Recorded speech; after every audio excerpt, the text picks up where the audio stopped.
Good morning, everyone, and a very warm welcome to the Saia Kzn Job Readiness panel. My name is Pauline Hayward, and I'm very happy that you have all joined us today. Change is very exciting, but also often a very daunting aspect of life, and we think that the move from architecture school to the workplace is no different. So today we hope to give you all an opportunity to hear the thoughts and advice from a variety of architectural practitioners so that the process of crossing that threshold into the workplace is a more enjoyable and hopefully very successful one. In order to keep everything running smoothly, may I ask that everyone keeps their cameras off just to assist those people who have low bandwidth, and also to keep your microphones off to reduce any background noise. When it does come to the question time, please do feel free to raise your hands and we'll call upon you then to talk. And if you feel more comfortable, just put your questions into the chat and one of us can raise it. And with that, it gives me great pleasure to introduce the Saia Kzn Vice President, Monique Gillespie, to give the welcoming address. Thanks, Pauline. As Vice President of Saia Kzn, I'm representing our President, Skumbozo Tembu, who couldn't be with us this morning. He sends his apologies. I just wanted to, for those who don't know, we've even got some registrations from Zimbabwe. Saia Kzn is the region of the South African Institute of Architects, and which is a voluntary association with SACAP, registered with SACAP. We represent the interests of architects at all stages, from student through candidacy, all the way through to retirees. We've got retiree members. When we were having a regional meeting, we felt that there was a vacuum, there was a need for a program like this. Most of us are employers, and you get a lot of applications, and you keep going, oh, really? Has nobody told these people how to go about this process? And then you look back and you realize, actually, nobody told me either, you know. So I would have loved to have had a program like this when I was first applying for jobs many years ago, and I'm going to resist the temptation to launch into a Monty Python skit about when I was a lass, things were so much more difficult. But to put it into context, when I first started pounding the pavements in the 90s, there was only 3 ways that you could really go about applying for a job, unless you knew somebody who knew somebody, which is still obviously an option. But you either rocked up at someone's office and sat in the reception area until somebody spoke to you, or you picked up the phone with the curly cable and phoned around and got the receptionist who would block you, or you had to write a letter by hand and send it off by snail mail and hope for a response. And nowadays things are seemingly a lot easier. You know, in the inbox comes the letter, the CV, which we only really arrived at the interview. If we were lucky enough, we would arrive with our CV.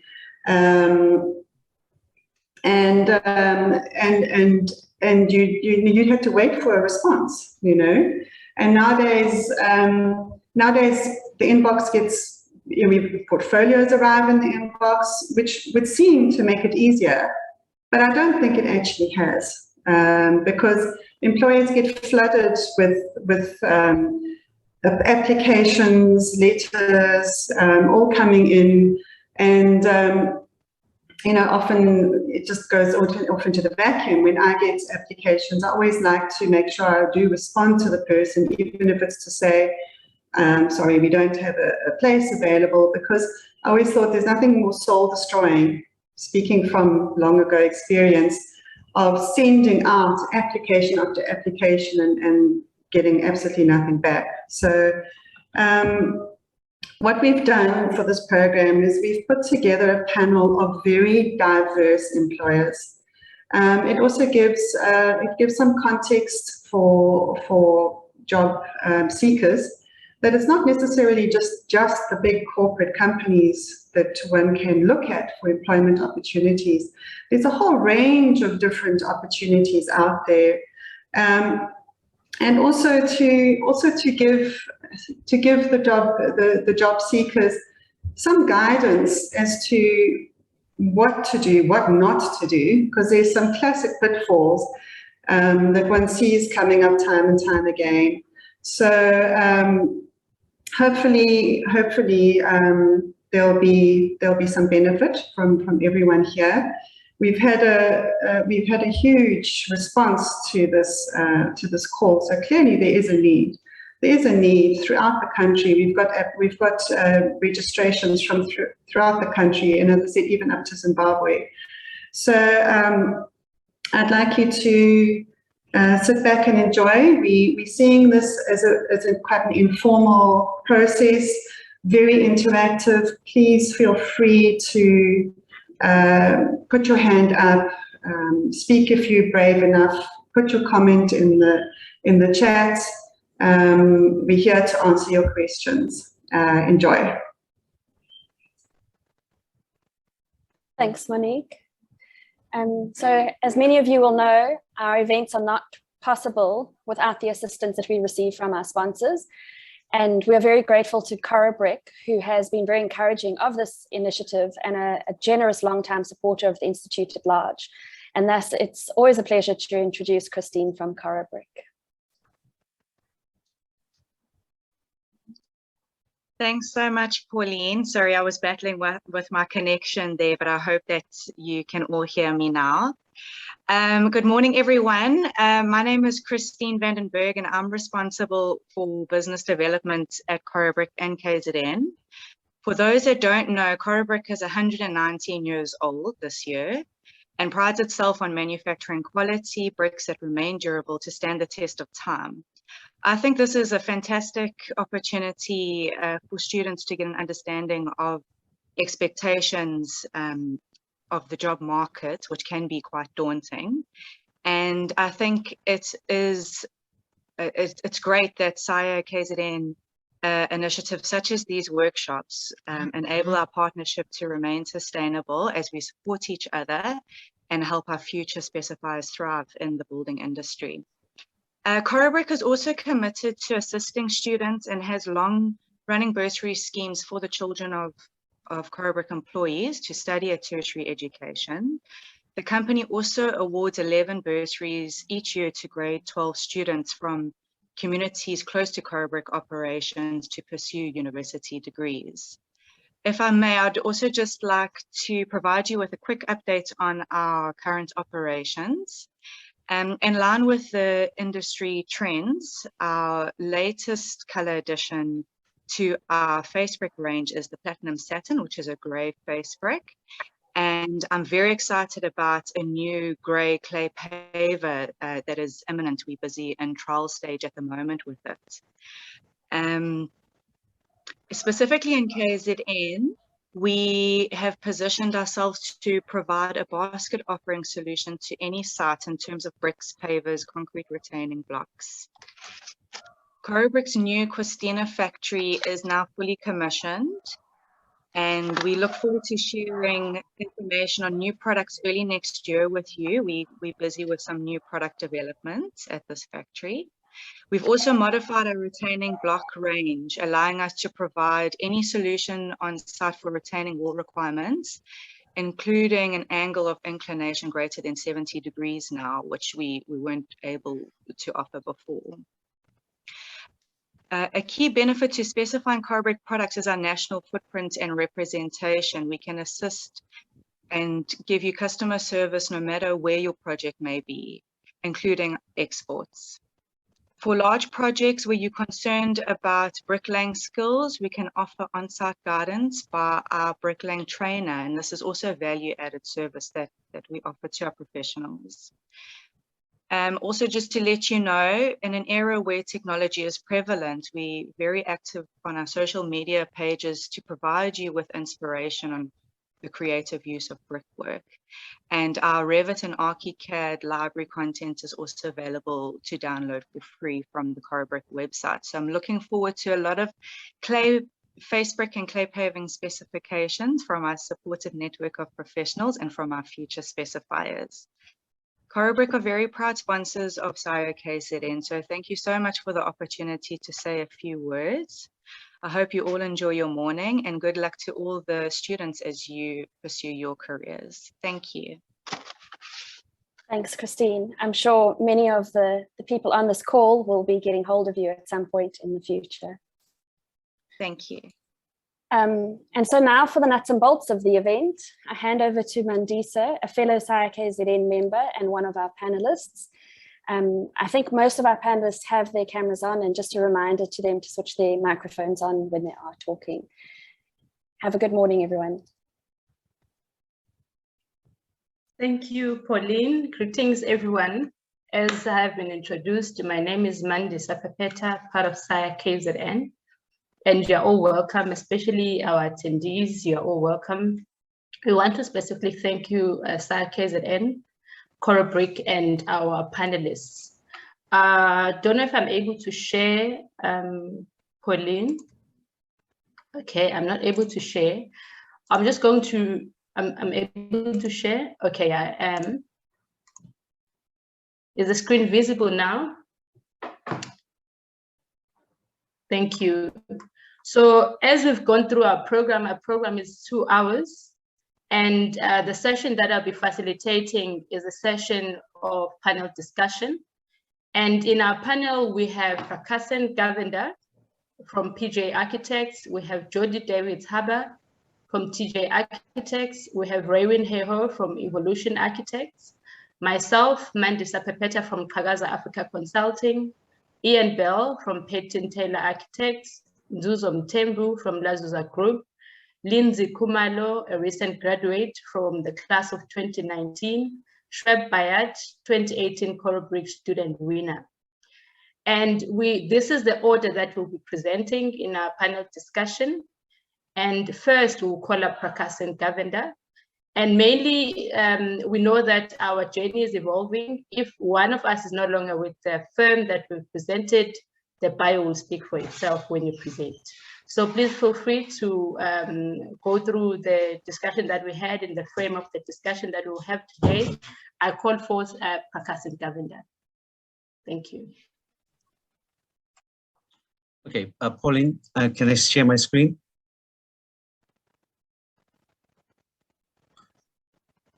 Okay, guys, can you all see the screen? Not yet. Not yet. Not yet, okay. A second.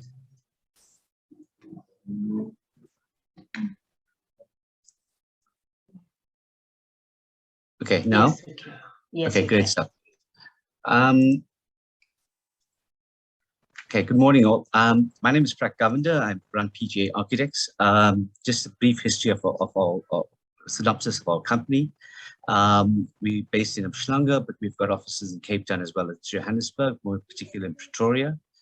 We were founded in 1996. Our core focus is research, design, development, property. I had lectured previously at most of the institutions in KZN, so I'm quite familiar with the lecturing environment and students and their trials and tribulations. We're also active in the property sector, and we specialize in bankable development documents. We've done most of our work now in KZN, Western Cape, as well as Gauteng, Limpopo and Mpumalanga as well. We are Green Building accredited, ISO 9000, and most of our work now is Green Building associated with many of our buildings in both public works and private sectors looking at minimum 4-star graded buildings. We have an extensive range in built environment, and our work goes from luxury housing to small works and townships to major architectural undertakings and buildings. We sit on many panels in terms of student advisory committees, as well as design review panels throughout KZN. Some of the pictures in the offices these are just some of the pictures of our buildings. One of our mantras is that we quality focus. That means we have an equal opportunity practice, and that's served us well in the past. It continues to do so currently, placing our clients first. As architects, we have to be solution-based. There's a problem every single day. Friday afternoon at 4:30, when you're about to close up, there'll be a major water leak somewhere in the world. And you're going to have to roll up your sleeves and sacrifice your weekend. So solution-based is where we find our niche market, and most of our clients, from town planning regulations to interpretation of latest bylaws to a whole host of new legalities that have come about and continues to change. With the SANS document, you got to be abreast of all those issues. This is some of the work that we've done over the years in and around Durban, Gauteng, and Western Cape. In terms of what the students are required in our practice. So basically, when students apply, we've got roughly in our practice, we have between 3 and 5 positions every year for in-service graduates. We generally take between the tech and the university in equal proportion. When students get to our practice, we've got a manual, a manual that the students actually have given a week to get to understand the terms and conditions and all the nitty-gritties that go with practices, libraries, work, the way we're working, line types, all that sort of communication stuff. So they have a week, a sort of orientation week of practice. We then integrate them into smaller teams. So the office is divided into 5 teams, each with a particular team leader. And depending upon the results and the type of work that the student has an affinity to, we generally place students into those particular teams. So you find that the students that have got a better aptitude to come in, they get placed in more dynamic teams. Those that are a little bit less, garnering a little bit less aptitude in certain aspect, we place them in teams where there's more nurturing facilities and that sort of thing. Understand, architects, we're all different. Some of us have got high tolerance levels, some of us have very low tolerance levels. So that's the same thing in my practice. So we tend to place them accordingly. The students are given a range of opportunities to work on various projects, depending upon their skill level. We also find that within the first month or 2, we'll be able to ascertain the students' ability to grasp. We've seen students with high marks to not progress very quickly. We've seen students with lower marks produce phenomenally in the office environment. So, you know, because we've been around for such a long time, we're able to take students literally based on their attitude towards work and in that portfolio exam. The confidence, the passion in which they talk at the skills, the ability, as Monique says, to sit on us. So sometimes, as Monique says, we get so many CVs, but sometimes the student that actually perseveres and says, okay, now I want to get in here, and hounds us and sits at the reception and hounds Nivashni or Rishta in the office for a place, is something that we look at, and then it then tells me this particular person has got the ability. I remember sometimes at university when we had entrance qualifying exam, you know, we have like 40 places or 45 places. It's, you know, sometimes we have 2 or 3 dropouts, and we have like a whole list of students waiting outside. I remember in our foyer at Shepson, and it's the guys that come with their parents and sit there day in and day out, and you realize, okay, let's give this guy an opportunity, or lady an opportunity, because they're usually the one that becomes the most successful, because they show the commitment and attitude to want to do this. And architecture is you want to do it. There's no great monetary gain or anything like that. It is the passion to want to do it. At the practice, we give them a full system of communication skills. We allow them to interact. We have a daily debriefing on a Monday morning where everybody has an opportunity to talk and air their views, etc. We do the full range of, so because we understand what is required in the next level of study, which is either a technical level, they come to us at the end of first year or at the end of the second year, and then they've got a list of requirements for the following year. At university level, when they come out of their BAS degree, there's a number of requirements for them to get into the honors and masters, and we try to fulfill those requirements in terms of trying to give them a range of work that meets that requirement so they can get accepted. Remember, this is all part of acceptance as well. And in terms of SACAP requirements, we ensure that all their logbooks are signed, are submitted timeously. They get a Friday afternoon between 3:30 and 4:30 off to actually get all those activities done. Because we are largely a corporate practice, we prefer self-management. Project management is important, and we believe in the routine and discipline in terms of our practice. In this, that we try to work a 45-hour working week. We try to ensure that the staff have time off of the weekends, so they do not burn late hours, etc., and therefore they're ready for Monday to Friday work again.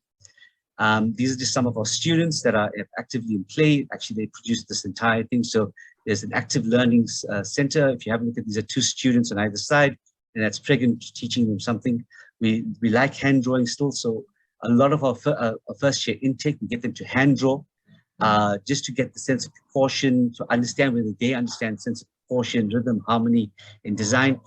That's the stuff we can't teach, unfortunately. It's all that has to come naturally. I can't say anything more, but beyond that, all the skills are taught here. In terms of our firm culture, we believe in mentorship. As I explained previously to the panel, I ran the cooperative education sector, both universities and Technicon. So I understand the importance of mentorship, of being patient with students, and hoping that the penny will drop sooner rather than later. Because most of the students our work autonomously at university, we try to encourage that direction.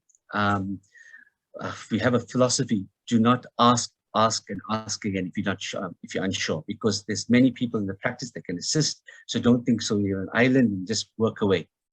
As I explained before, we emphasize teamwork, and very important over the years, tolerance levels between various staff members are not accepted. Inexperienced and experienced colleagues must treat everybody alike, so that's very big about that. The last thing is that we're also family-oriented practice. We believe a lot of the employees that we've got working for us started as in-service graduates. They're now in management level in the practice.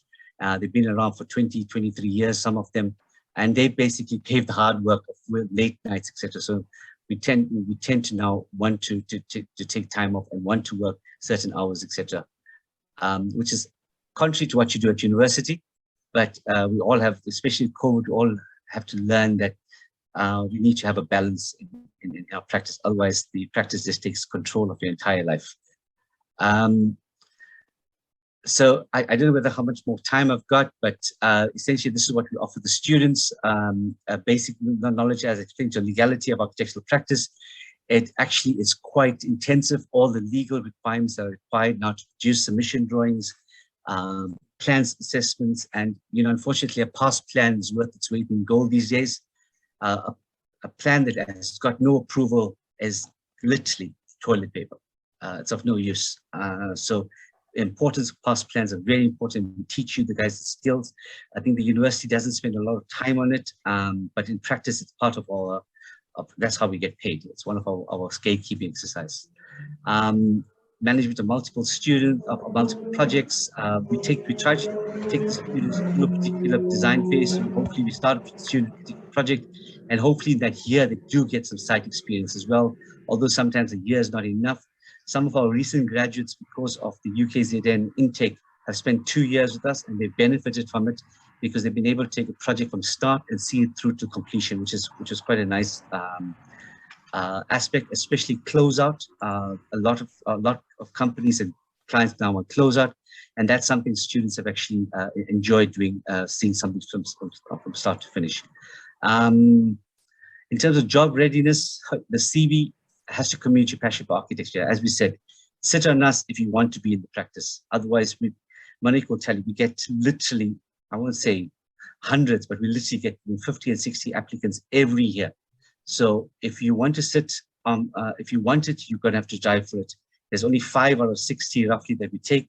So please, if you're passionate about working any practice throughout South Africa, please be on us. Okay, remember, we've got a lot of work during the day, and we're constantly looking for new students. We're looking for young blood. You'll bring a lot to the practice. You'll bring a lot of vibrancy to our practice, new ideas. I learn new things all the time. I'm now a music fundi. I can listen to any genre of music from any part of the 80s, 90s, 2000s, etc. Which you guys bring that sort of stuff to the practice. You'll also bring a lot of new ideas, new computer skills, which we encourage and we enjoy, because one thing the university does teach you is access to information. So this is self-explanatory. You can read it through your Sky Self. And then just the last bit, it's currently a lot of students that we've had. I'll leave it up here, but you can read it from our current students. These are 3 diverse group of students. 2 of them are from UKZN. 1 of them is from University of Cape Town. And if you read it through, you'll find that each one of them have got their own take on what their architectural experience is. Some of them came in at a particular level and has been able to run through it. Others come in at a more timid level, and the practice has given them the confidence to grow and take on projects and be ready for the following year. So we've had Alka Jeevan, who actually put this entire thing together, and was thank you for it. Without, I think Monica told us yesterday morning, and I wasn't available. So she put this whole thing together with Parishka and myself. And these are in-service graduates that did this in literally 3 hours, this entire presentation, start to finish, including the write-ups, the pictures, and everything. So it gives you an idea as to when you get into a practice that is nurturing and garnering, you can actually show the examples of self-taught, self-motivation, the attitude towards work. And yeah, that's it. Thank you, guys.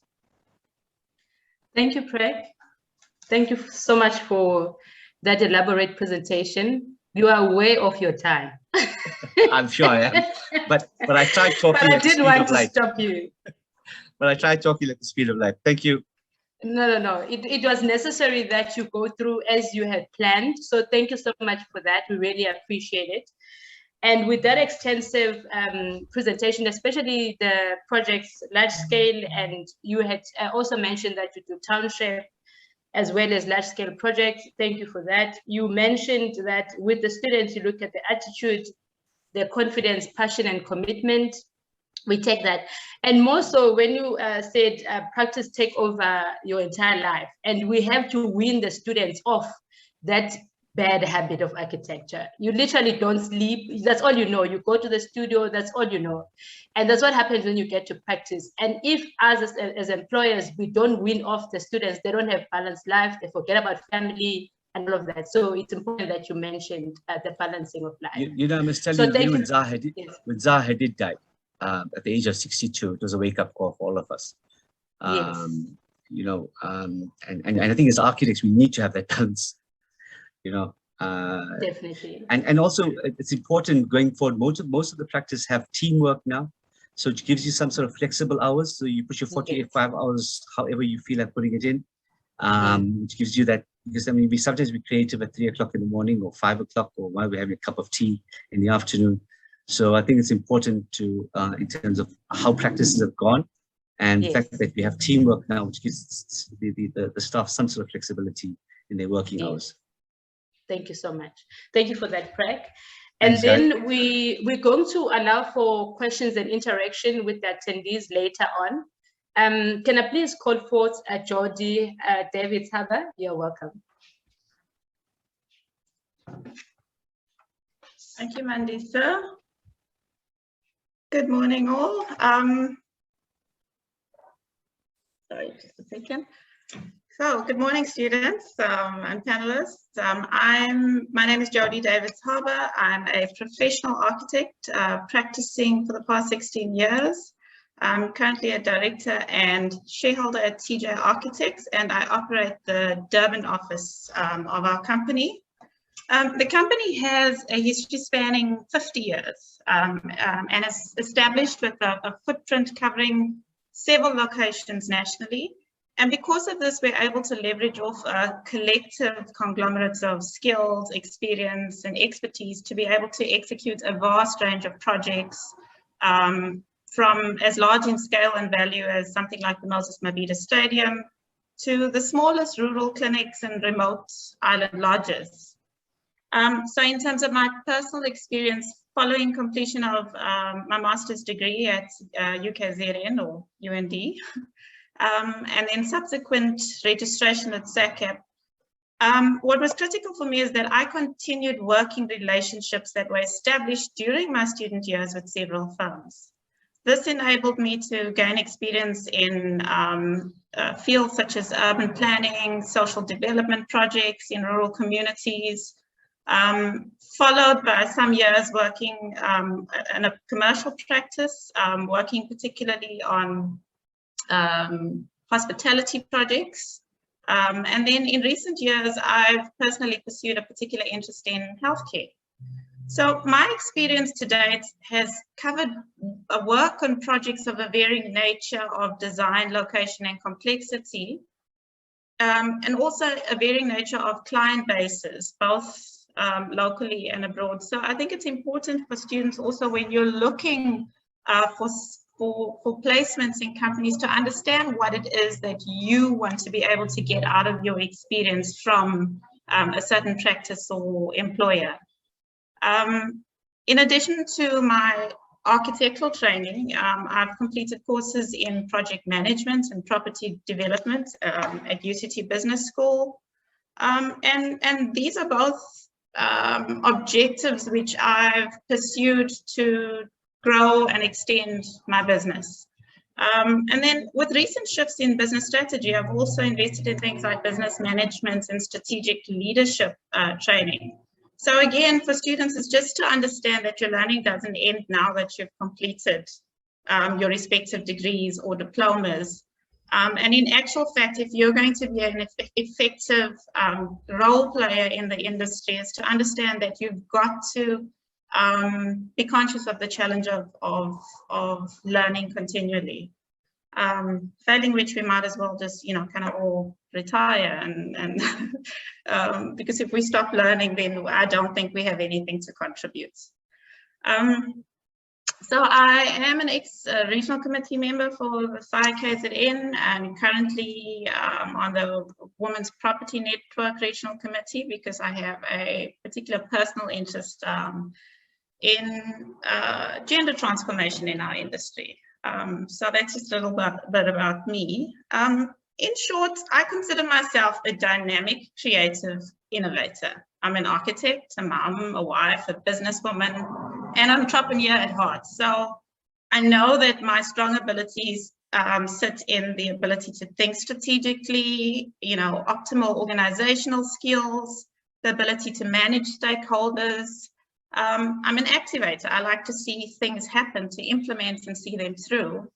And because of my personal optimism about the future and the possibilities of growth and development and transformation in South Africa, I'm particularly focused on investing in my role in that change in the capacities that I can do so, whether it's in personal life or in business. So what I've just done there for the students is essentially try to market myself, right?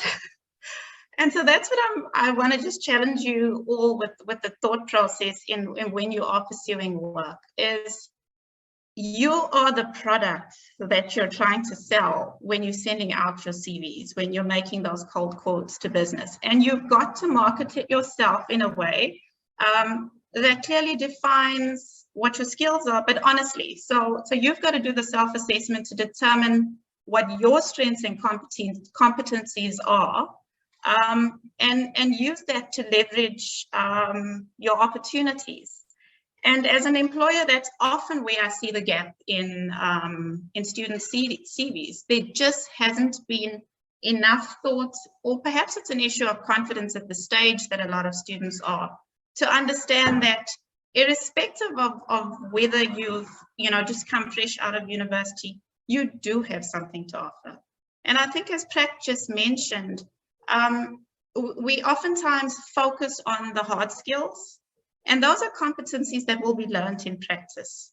So yes, unfortunately at this stage, a lot of the attraction is, your on your CVs in terms of your performance at university or Technicon. But in my experience, your top students, your best performers academically doesn't always translate to the best employee, the most competent employee, the most effective employee. So to those people who do sit in that bracket, don't be comfortable in that.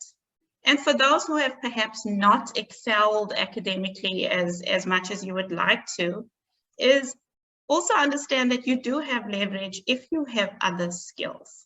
And so that's where I kind of bring on is this understanding of what are your soft skills. And I think those are critically important in the way that the world is moving today.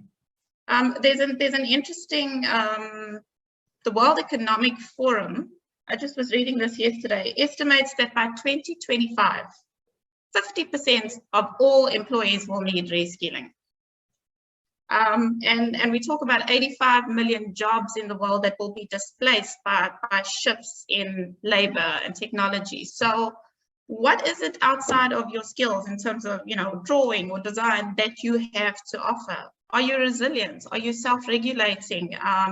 Can you communicate effectively? What else can you bring to a company to create some kind of, I would say, value add? So frame yourselves in that respect. So just a couple of do's and don'ts that I think I can share in terms of my experience of what I've received. This profession and this industry is not for the faint-hearted, so you've got to go in mind with preparing yourself in that respect. So some of my do's is do research the company that you're applying to. Get a feel for what's the type of work they do, who their leadership are. So oftentimes we get these generic emails, which I know that students are then just spamming 100 companies and hoping for a comeback. And it goes a long way to showing your efforts. If from your CVs and covering letters, there shows an intent to have tried to learn something about the company that you're applying to. Do invest in proper addressing your initial communication to a company, please. It's vital. If in doubt about how formal a company's level of communication is, then be formal. Until you've had an engagement with that company, be formal in terms of your initial engagement. Proofread your CVs. If there's a challenge with language, get the help that you need to structure some kind of template for a generic introductory letter that you can adapt then to a specific company. If that's our first insight as employers, I don't want to feel like I'm wasting my time. And oftentimes, it's unfortunate for a student that if I get communication that seems that there's been no thought into it, I'm unlikely to look any further to a CV or portfolio. And that's just the truth of it. Clearly identify your skills. I think I've touched on that. What is it that you can add that will benefit an employer? Remember, this is seeking employment is not a pageant where you know, I'm passionate about architecture, ... I want to save the planet, end world hunger, and bring about world peace. That's not it. But we see those kind of generic references always at the last. Don't waste space on your CV. You know, I would imagine that if you've gone through 3 years, if you're undergrad or postgrad, 5 years, that you are to some level passionate about this industry, or at the very least invested in it. And we're going to see that passion come through in how you handle yourself in the workplace. So rather use that opportunity to really highlight your skills. So don't annoy a future employer. And that's what I said. Proofread your letters. It's your first impression, and if it's sloppy, it's likely to end up in the trash. That's harsh, but very, very true. Don't email a 50-page portfolio. Oftentimes students want to include everything they've done for 3 years. It doesn't tell me anything about you other than kind of academically what projects they've covered. Select the material that best demonstrates and supports your skills, your exposure, your experience, your competencies. If you are lucky enough to get the opportunity for an interview, that is the time where you're able to extend on your portfolio review. Don't include irrelevant information, please. And again, this is a challenge for you guys to go out there and do the work to see what CV should include.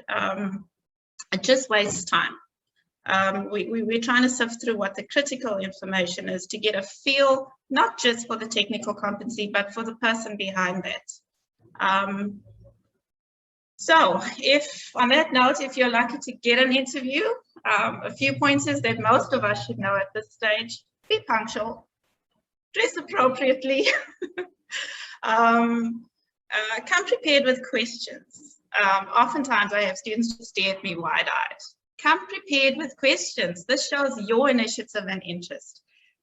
Be clear and concise in your responses. So understand what questions may be asked and prepare for that. And what I think is incredibly important, I think, in this kind of, I would say this time in the world, is communicate what you hope to gain out of the experience. It's important, even as a student, to learn how to ask for what it is that you need, and not just assume that a prospective an employer can or is willing to give that to you. So ask. Be authentic in your responses, in how you show up, and I think that's the way that you make an impact. So yeah, on that note, that's me. That's a little bit of the advice, and I hope that gives you just a bit of insight.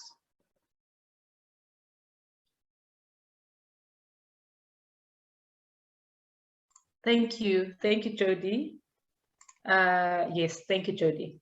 My click removed my video. I appreciate that. You know, my excitement about the combination that we have today, we'll be moving on to Raywin just now. My excitement about this combination is that we had PGA who presented the company, and you saw how extensive the company is, and you've got Jody now who's telling you how to get in, you know. So that's the combination that you need to get. That our equipping today and our empowerment is that we have diverse companies that are presenting today, and the presentations will take at different angles as well. So thank you, Jody, for that. And one thing that I picked up, a number of things that I picked up in your presentation, is that you spoke about the relationships that you developed when you're students, and how they've carried you through, and also learning continually and marketing yourself. So we are here empowering the students to say, once you get the attention on the email, the opportunity for the interview, it's up to you to capture your employer and make sure that you stay in. So thank you so much for that.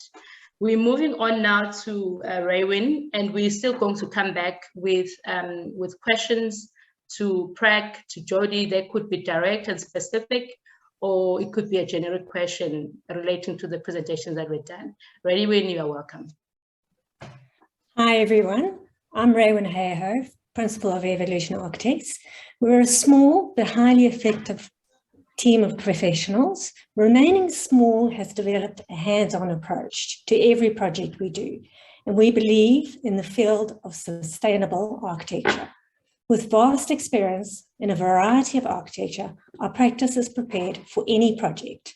We aim to challenge ourselves, as this is the best way to learn and grow.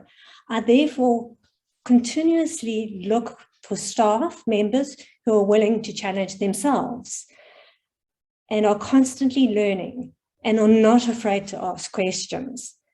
We work together as a team, which is essential in achieving what we aim for, which is ultimately perfectionism. In terms of your application for a position with my practice, what I look for in your email, your covering email, is a summary of your application. Ensure that it is directly emailed to me or my company. Do not email a whole lot of architects at the same time, or email to another architect and CC to me. When I see this, it indicates that my practice is not a priority of yours. Thoroughly check your email and all the documents and drawings that you have written and attached. Spelling and grammar mistakes, or using the little I instead of the capital I, is something which indicates a lack of perfectionism. It shows that you do not pay careful attention to your own work when applying for a position, and therefore indicates that you will not be a perfectionist when working for my company. Refer or indicate the connection to your portfolio in your email. Don't have a small little PDF or image after your signature or floating somewhere in the email and assume that I know that that's your portfolio. I've had that often where I receive an email and I don't know where the portfolio is. Refer to your portfolio, put it there as a Dropbox or WeTransfer, otherwise attach the portfolio. Sometimes these are very big files. So as Jody said, choose the best work that you have done and put that together as your portfolio. In terms of your CV, an A4 sheet indicating your details is ideal. I don't want pages and pages that I've got to read through. Always list your latest qualification and your latest education. And don't go all the way back to your first school that you went to. Experience and brief outline of your professional aims and attitude, your professional and positive attitude towards what you want and what you're looking for in architecture and generally out of your qualifications. In terms of your personal profile, a photograph is useful, but it's not essential.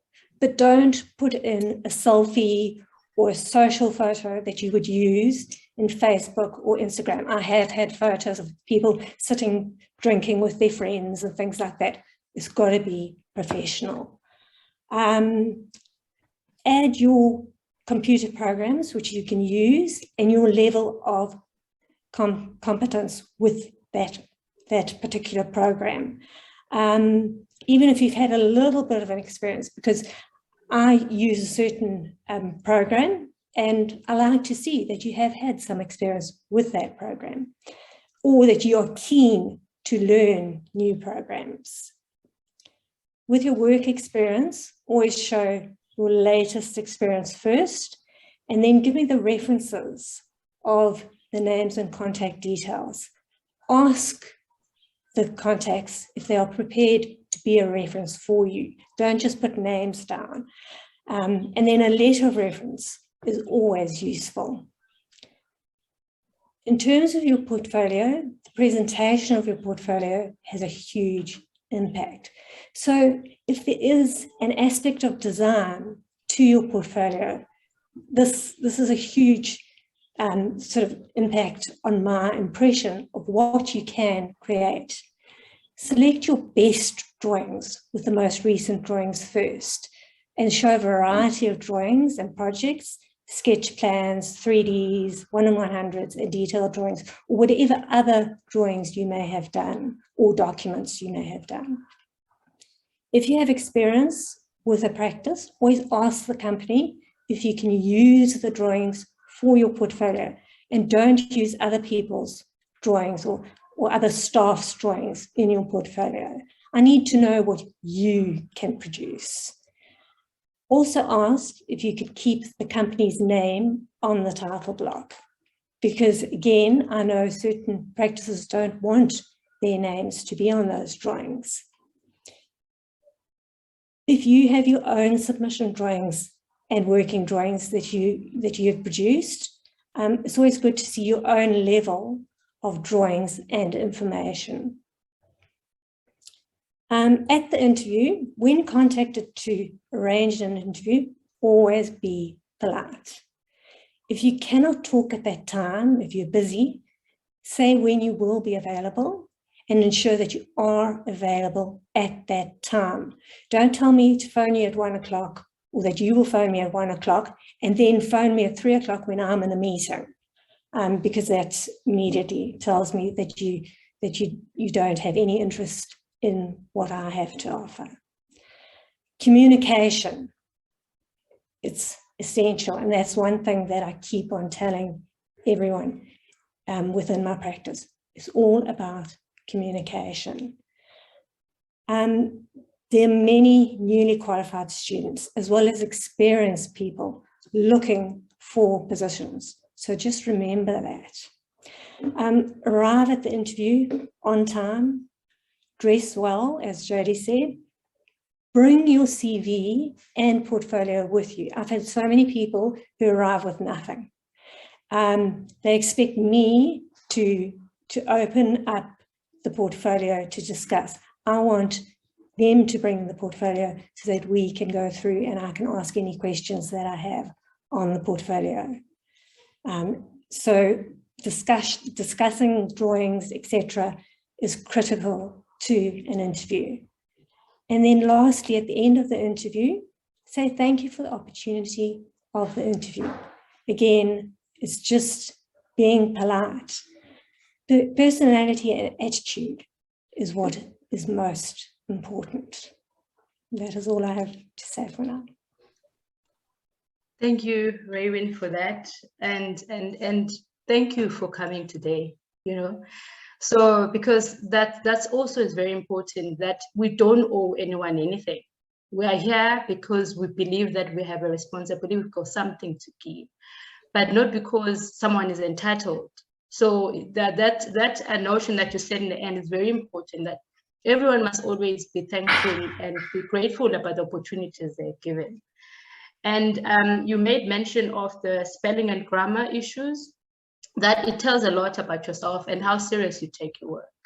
So thank you for that presentation. You also went on about being honest and sincere in your communication. And you touched base also on what Jody had spoken about, the detailed CV and how best you can present yourself so that we know what you are good at, because that's what is value add about.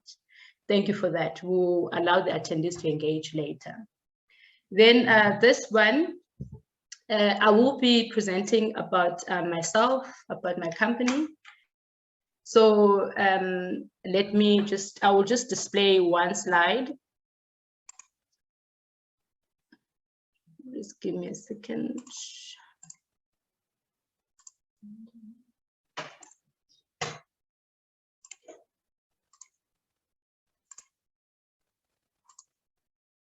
Can you see that?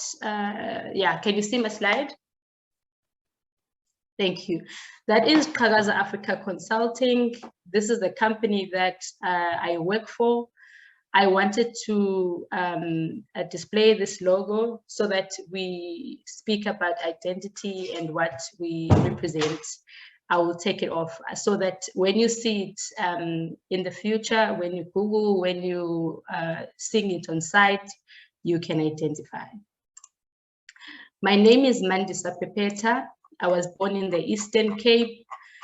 The reason why I stayed where I was born is because in this particular session, we have people from all provinces. I'm a principal of Qhakaza Africa Consulting, the company that I founded in 2004. It is now over 17 years. And I studied at DUT. I'm registered as a professional architectural technologist at SAICAP. And I've been a mentor at CBE, looking after interns that were appointed or that were placed in different companies. So we had to go and see if the companies are giving relevant experience. And in 2015 up to now, I'm part of the regional committee at the Saia Kzn that is hosting today. And then from 2019 to current, I'm part of fifth term council at SAICAP. I'm chairperson of investigating committee, chairperson of transformation committee. I also sit as a member of the CPD committee, the RPL committee. The reason I state this is because Jody, PGA, Raywin, in their presentation, it's all about continuous development, that you start somewhere, but it's important that you play key roles in society, in the industry, to continue to grow. The company that I work for, which is Qhakaza Africa, I've been there for over 17 years now, running the company, and the projects that we have undertaken is residential, religious projects, education, retail, healthcare, corporate. And these projects that we undertake, there's small scale to large scale. It can be a boundary wall, can be a township project, could be a development, multiple units, places of worship, churches. You look at also the schools, could be in the rural setup or in the municipal land, and also retail, looking at space planning, developments that about shopping centers, healthcare, looking at clinics and hospitals, corporate offices. So as an architectural practitioner, you can be privileged to work on diverse type of projects, or along the way, you can choose to be particular to one type of a project or to one type of residential of architectural work. So it's important to know that you will get opportunities to work on diverse types of projects, but also if you have keen interest on a particular type of architecture, you grow and excel in that. The company that we run, Kagaza Africa, we are a company of 8 people, 6 in the drawing office, including myself, and also 2 as support, admin and management. Our company have offices here in KZN. We have work in Gauteng and in the Eastern Cape.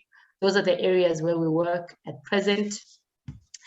And being my role in the firm is being a principal. I always regard myself as a first worker, meaning that I arrive first and leave late. But as Prakash has said, as you grow, the company grows, you have processes in place. It allows you flexible time, and it's not as severe as when you started, where you are marketing, you are admin, you are receptionist, you are everything in your firm. But over time, you build processes, you build people, and that allows you flexibility. And in so doing, by being a principal, also our stages of work is stage 1 to 6. So it is important that you familiarize yourself and excel in all stages, because you can't be good at stage 1 and not at stage 6, because that's the whole project cycle. And then I'm going to talk about professionalism and communication that we consider when we look at people that apply in our companies and those who work for us. With my background, my high school was in a village school or rural school, so my English was not very good. I was good in writing English, but not speaking English. So I struggled a lot when I entered the working space, because I could not communicate to articulate myself. And you find, I will make an example about the company I worked for, but these are my good friends now. They would be speaking to me, I'd be saying, hey, what did you say? Hey, you know, I didn't know that you must say, pardon, can you repeat what you just said? I beg yours. Those I didn't know, because we were not taught to converse in English. I speak Xhosa, I'm Xhosa by birth, but English, I had to learn how to articulate myself, how to speak English, to a point whereby at present, I don't speak my language. I speak English most of the time, mainly because my friends are either colored, Indian, or white, or Tswana, Soto speaking. So it's not easy to always change languages. But I also speak English more so to practice it and excel in it. So this also will go on in my later in my presentation, that speaks about your weaknesses, that you need to be aware of yourself. What is it that you can do? What is it that you cannot do? As an employer, I find this a problem, that you can employ people, you present an opportunity, but they cannot communicate, they cannot articulate themselves. That does not mean you must be written off, but it means that you have a role to play, you need to improve yourself. And in the interview, what I wanted to speak about in the interview is that one question that will always come up is about your strengths and weaknesses. And this question may seem to be a cliche or has been there, but you need to learn about this question, because your employer wants to know what you are good at. You need to articulate what you are good at. because also they can immediately see how they would position you in their team. And your weaknesses also indicates about the self-awareness. You are aware, where are your weaknesses, where you need to improve, because we don't want to deal with ignorant people. You need to be self-aware. And when we position teams, you must be a team player, but also we want to know what are your strengths. And when we look at the weaknesses, we know also as a company, we can assist you. So that will be my presentation for today, to say that we are here, we are employers, we play a role in the industry, we participate as practitioners and also as community builders. We participate in the professional building. As you had seen that we spoke about SACAP, Saia Kzn, and in our conversation in our briefing yesterday, I think Jody mentioned that even during this particular session, we need to always mention what is SACAP, what is Saia Kzn, what are the roles. So even the attendees here, you Google what is SACAP, what is Saia Kzn, in terms of voluntary association, how those institutions work to build your profession, to build you in the industry. Thank you very much.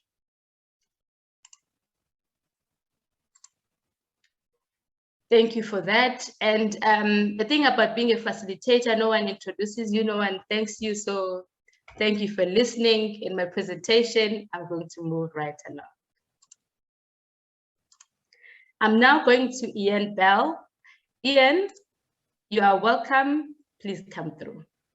Thank you, Mandisa. And I'm going to commend you for what you said. Seeing it, you no one's going to be doing that. I'm at the end of the career, so most of the others are on the track or in the starting blocks, or just started the race or winning the game. I retired at the end of November this year, so I've only been retired for about 2 weeks, not even that. But I was managing director of Peyton Taylor Architects, who started in 1887, so that's 134 years if you're quick at arithmetic. And it was a privilege to steer that ship for the last 20, well, I've been there 36 years. But, you know, the practice has reinvented itself, started designing all the old railway stations, Maritzburg City Hall, many of the buildings that you go into, Peyton Taylor's been involved in that. So, but you can't rest on your laurels, and you have to keep on reinventing yourself. And I've always taken the view of how do you run an architectural practice? It's like a sports team. What is a winning sports team? And it gives you some idea when you're approaching a practice for a position. How do you fit into that team? Remember, the team wins the game and not the individuals. And we've always looked at positions that we need. And the previous speakers have spoken about understanding what you can contribute to the practice, because the practice is not just looking for hands, it's looking for specific positions. You can't take a linesman and make him a goalkeeper. It's a very risky position. So if they're looking for a goalkeeper, go and get a goalkeeper.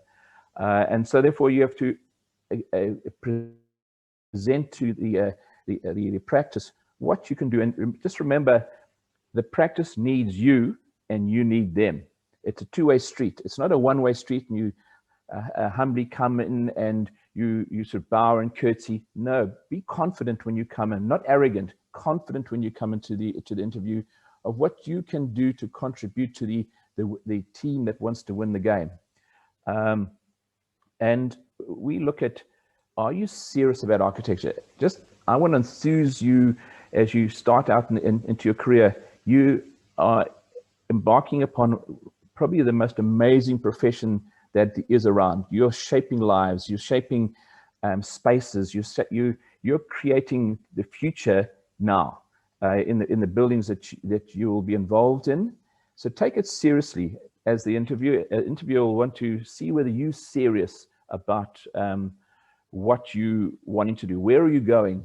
Is this just a bus stop that you're stopping and catching a bus, or is this something that you want to contribute? And so therefore, it was clearly spelled out what by the previous speakers about knowing what you have. Yes, when you come out of varsity, and if you've done well, you probably think you know everything. You have to start again. A degree is a license to learn, and your aptitude to learn, convey that to the practice that you're looking at. Because the practice is looking for pillars that they can build their practice on or sustain their practice on. We look for passion. We look for genuineness. Often, as the previous speakers have said, your CV will cover almost every facet that you think should be there, instead of who you are. We need to know who you are. And I like what Prax said about the balanced life.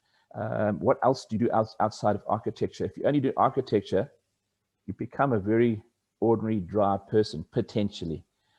But if you're rounding that off with other things that keep you fresh, that's also something that we look at.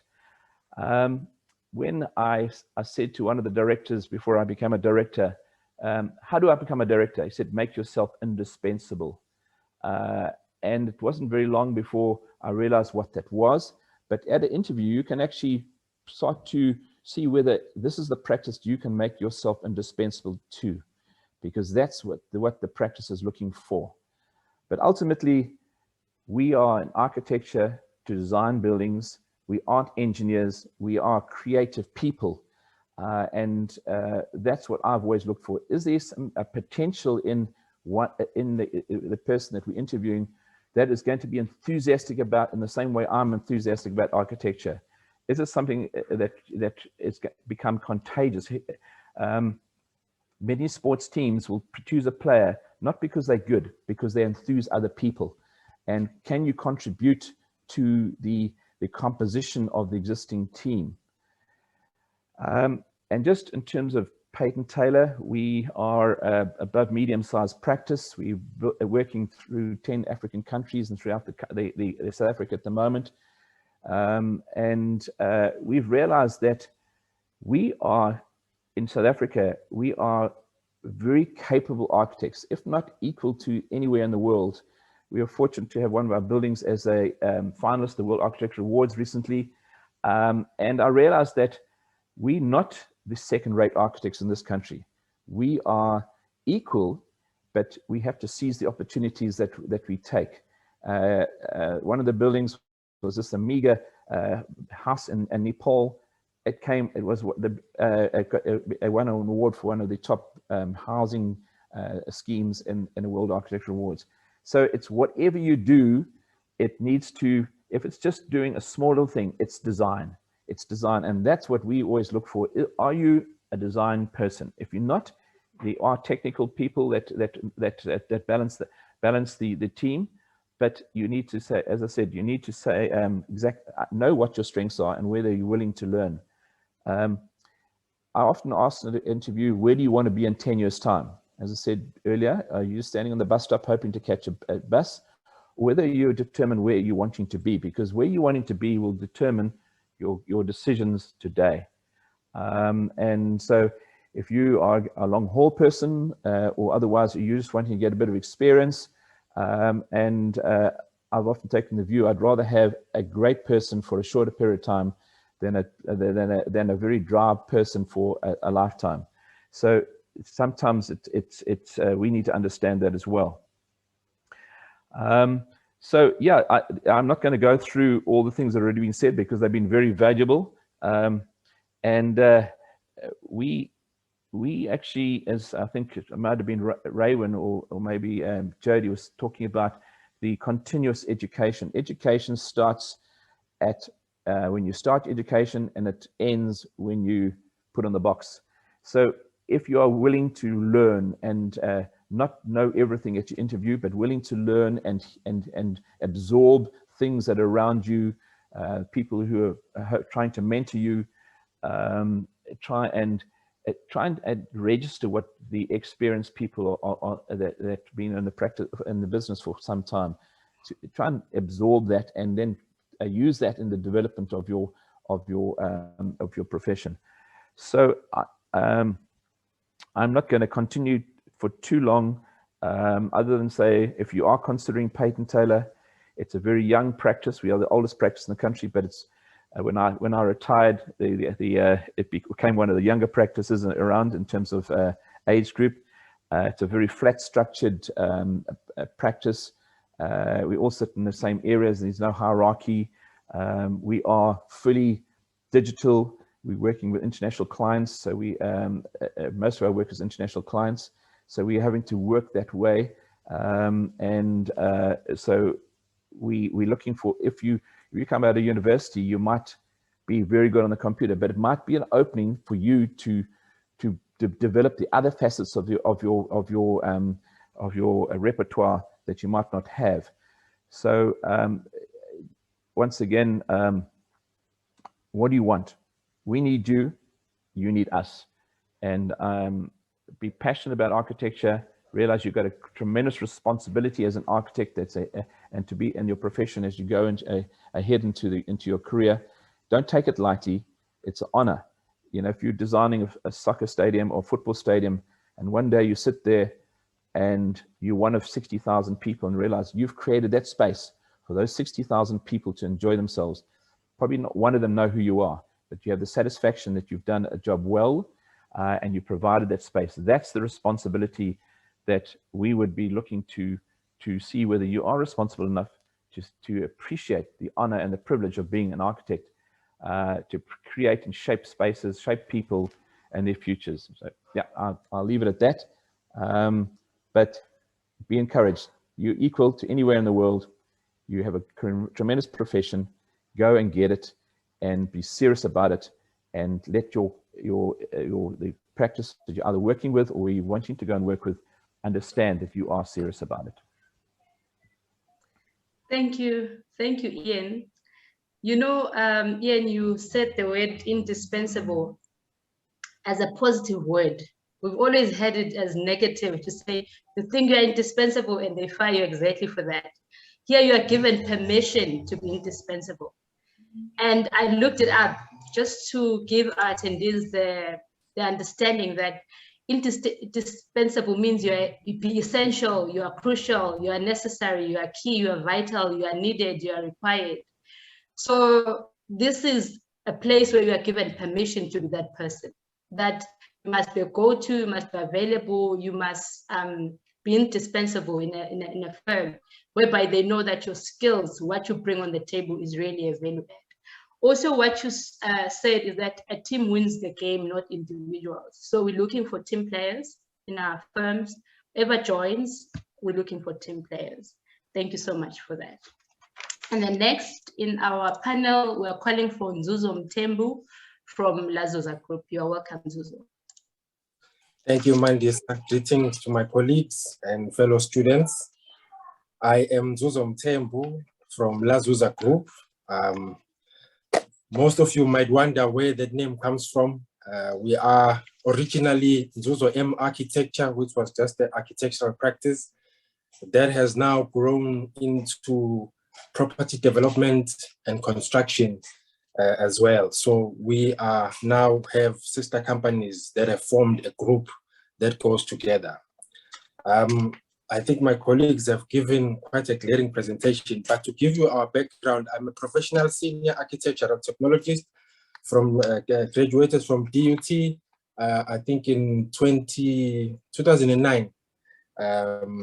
At the same time, you will wonder if I say that I have been in practice for the last 10 years. How did that happen? Typically, I rose through the ranks, literally from being a draftsperson and all the way up. So I know from the bottom what it's like. In fact, now I'm currently applying to be upgraded to a professional architect. So hopefully at the end of the day, I'm gonna be that one guy who went through all the registration categories. So I know how it's going to be like for anyone who applies. I'm also a professional property investor. I need to finish my MBA. I need to do my dissertation. I've been running away from it So I've also looked into the business aspect. I'm a project manager. I'm affiliated with SAPIN, which is South African Property Investors Network. I've done the course Property Development and Investment at UCT. So I'm just want to give you that background so that you'll have an understanding of what kind of people you are dealing with there. So if you look at the way that we have grown, our mantra is maximizing the power of property. We are an organization that has looked at filling in the gap between your professional architects and right down to your draftsperson. So the issue there is, I think you've all have seen the presentation that PGA Prakasine has presented, these all glorious, fabulous buildings. However, I mean, everyone is gunning for that, but there's so much in between, that I would say is left, unattended, if I may say. I'll use the word loosely for the sake of this presentation. So you'll find that generally our African clients are not aware of what a role of an architect is. If you look in the past, there used to be either an architect or a draftsperson. I mean, in between, there was nothing much spoken about it. As a result, the township economy was actually left, not really attended to in terms of property and having architects come in and design buildings there. So the challenge that most of the people will find is that when you come out and you get into to practice, that you might find people that they don't fully understand what an architect is. So instead of us pulling out, we have taken a position to actually be there, be visible in the township, start educating the public about what is an architect, what is their role. And again, architects are seen as just these pretty people, these pretty drawing people who just draw those pretty pictures. So we have then gone and said, let's go back and take construction so that we can actually do all the 6 stages for the client so that they can be educated. Because in the past, I mean, some of you may attest to what I'm saying, that all that is known is they do a submission drawing. Once it's passed, that's the end of it. And the rest is history. By the time you drive past there, they've actually built something. Contract is seen as the person who is more knowledgeable than the architect. So we are taking back control as architect to say, hey, we are the master builders. We build everything and complete it, and then we go on site. So that is where we are. So we have fortunately have also grown into high-end residential as well. And then we've been adopted by eThekwini municipality. We've done numerous projects with them, as well as the all government projects as well. We are there, but we are still grounded in the township. So we have a high focus in there. So just the last bit about our organization is that we are that one company that when you get into, because of we're a small size, you are likely that you will be fully exposed to everything, including the business aspect of it. So the design, in fact, the feasibility before the design, the actual design process, consultation with other stakeholders, as well as even getting to costing and then construction. So you are likely to find yourself in there if you are with us. And I must say also that somehow, because of this exposure, I think we've seen about 15 practices being opened from people who used to work with us in the last 10 years. In fact, it's more, because 90% of the people that work with us, they always go off and open their own practices. So because they've got that full orientation. When it comes to the students and application in terms of getting employed, my colleagues, I think, have said pretty much very important points in terms of what you should be looking out for. I just want to put you in this picture. You have to understand that the times that we are living in, these are tough times. So the competition is going to be tough. There is less companies out there. So you need to be the best, you know. I like the word indispensable. You have to prove to us that you're going to be indispensable. You are a tough cookie, and understand that there is now a bit of a reduced contact. So you can't have people over your shoulder telling you what to do on the screen. So we have to adapt to that system. I think many students now have been studying online anyway. So that will give you some advantage. But I also want you to reflect on the understanding, you know, of the current economic times. So when you come into an interview, you've got to show that you understand what's going on. You know, you can't be naive and not reflect that. So some of the pitfalls that I've seen, I'm going to start with them, and then I'm going to advise perhaps what can be done. The portfolio. Some people come to an interview and they do not have a portfolio with them. Again, I think that point, I just want to emphasize that it's not right. In fact, you should be fired before you even hired. I think this point is sensitive. Generally, there's lack of confidence, especially amongst the African students, you know, and Indians as well. You know, you display. I understand that, you know, in the African culture, the way you show respect and humility, we try to reflect the same when you come to an interview. And we come to an interview with a view of being humble, and, you know, you want to be felt sorry for. And that's a big mistake. Tell me what you can do for me, you know. And the next point is, obviously, you have to show that you've got the grit. We are looking for that. Just a short story about myself while we're on this point.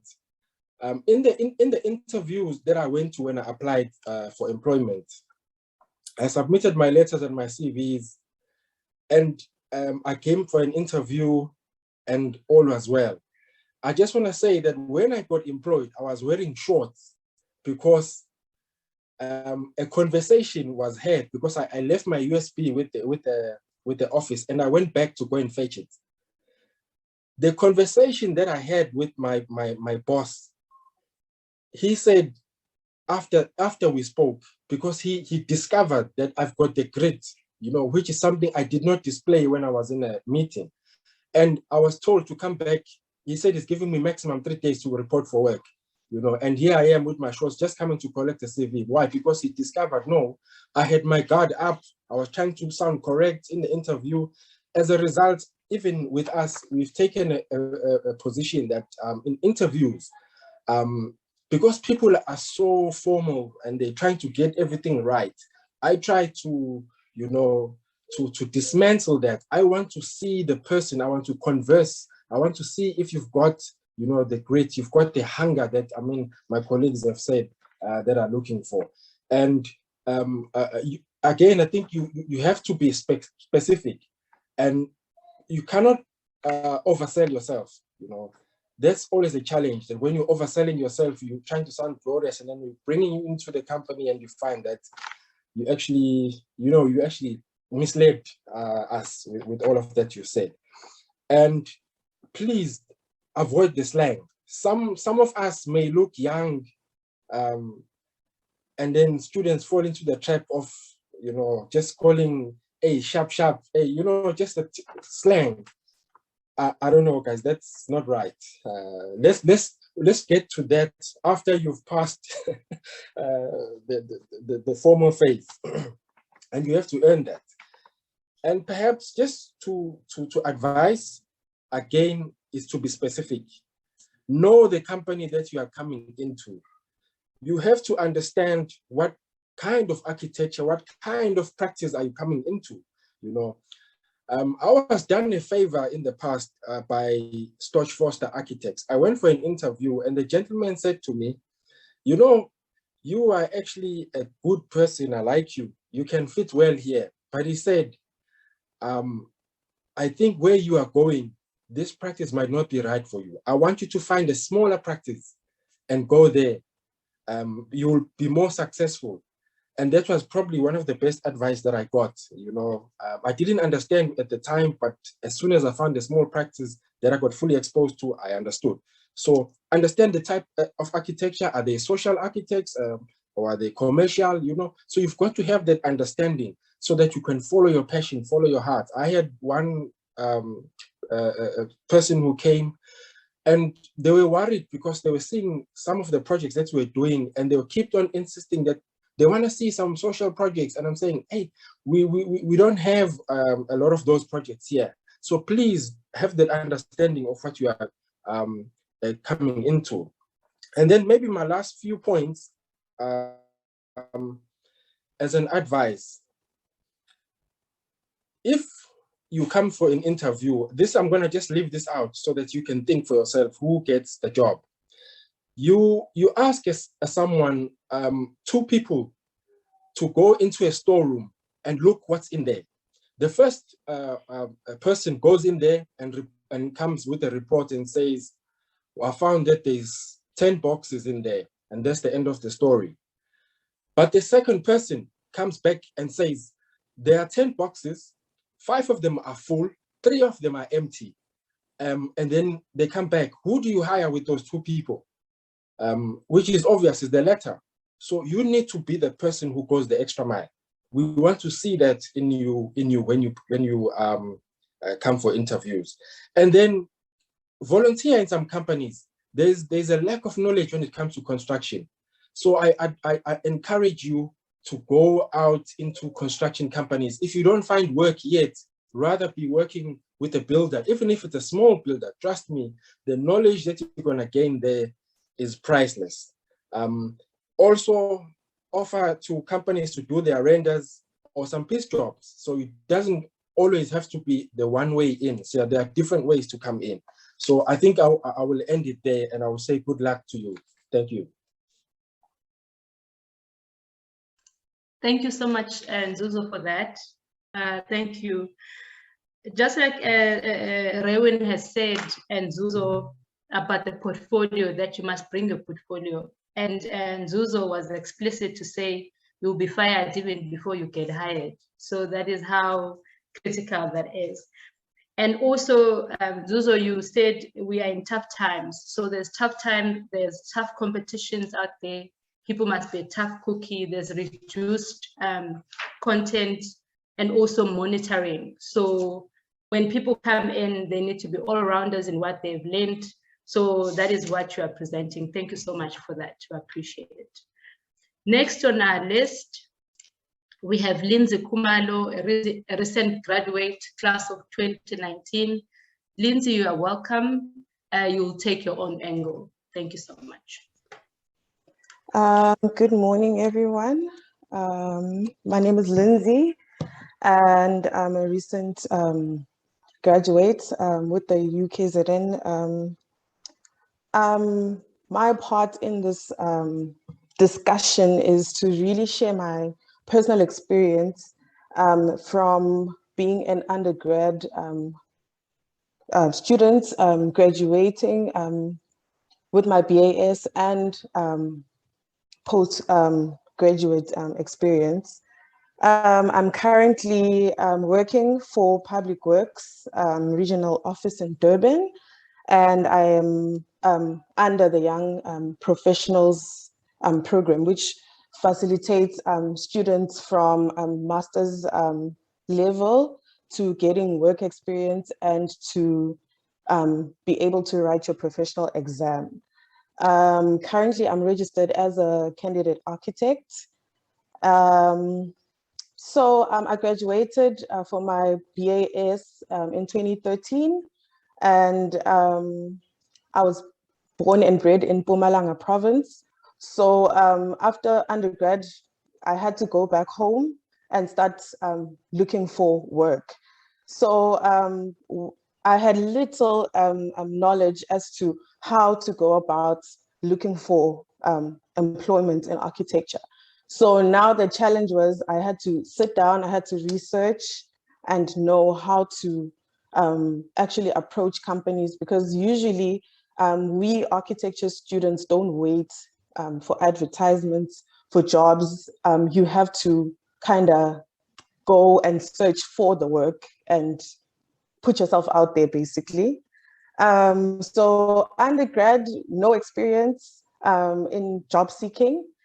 I used, the usual normal CV templates that you get to be taught in high school, and my portfolio of work from undergrad, which is usually not that great, but I put that together, and I applied for an internship with Sandparks in the Kruger National Park.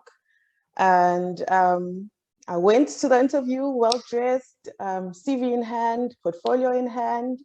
And then to my surprise, when I got there, they did not want to even look at my portfolio, because it's people who are not architects who are interviewing me. It's more the HR department. And luckily, I was the only person who applied for the job. So the job was instantly mine. When I got there, I got thrown in the deep end because I didn't know exactly what was expected of me and what was going to happen. I just had a dream of coming there and designing these, good looking hotels for the Kruger, for the tourists.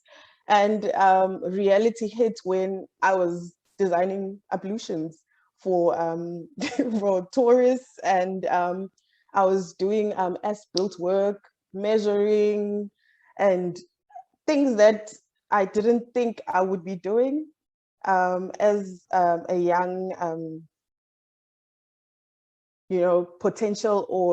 as a young potential architect. But that got to help me understand that there's more to architecture than these pretty buildings that we used to design in school. There's more to it, and you need to be open to learning about all these things. So after that internship, now I had to go back to look for a job again, and with little to no experience again as to what needs to be done for me to be able to get a job in an architecture firm. Again, I went onto the internet and I searched for firms, and I started to put myself out there. And one of the things that I learned from that experience is you need to be innovative, and you need to search for proper CV templates that are effective and informative for both you and your potential employer. Don't go on and on and on, but keep it as simple as you can. And so I got an interview with Slate Architects and Quantity Surveyors.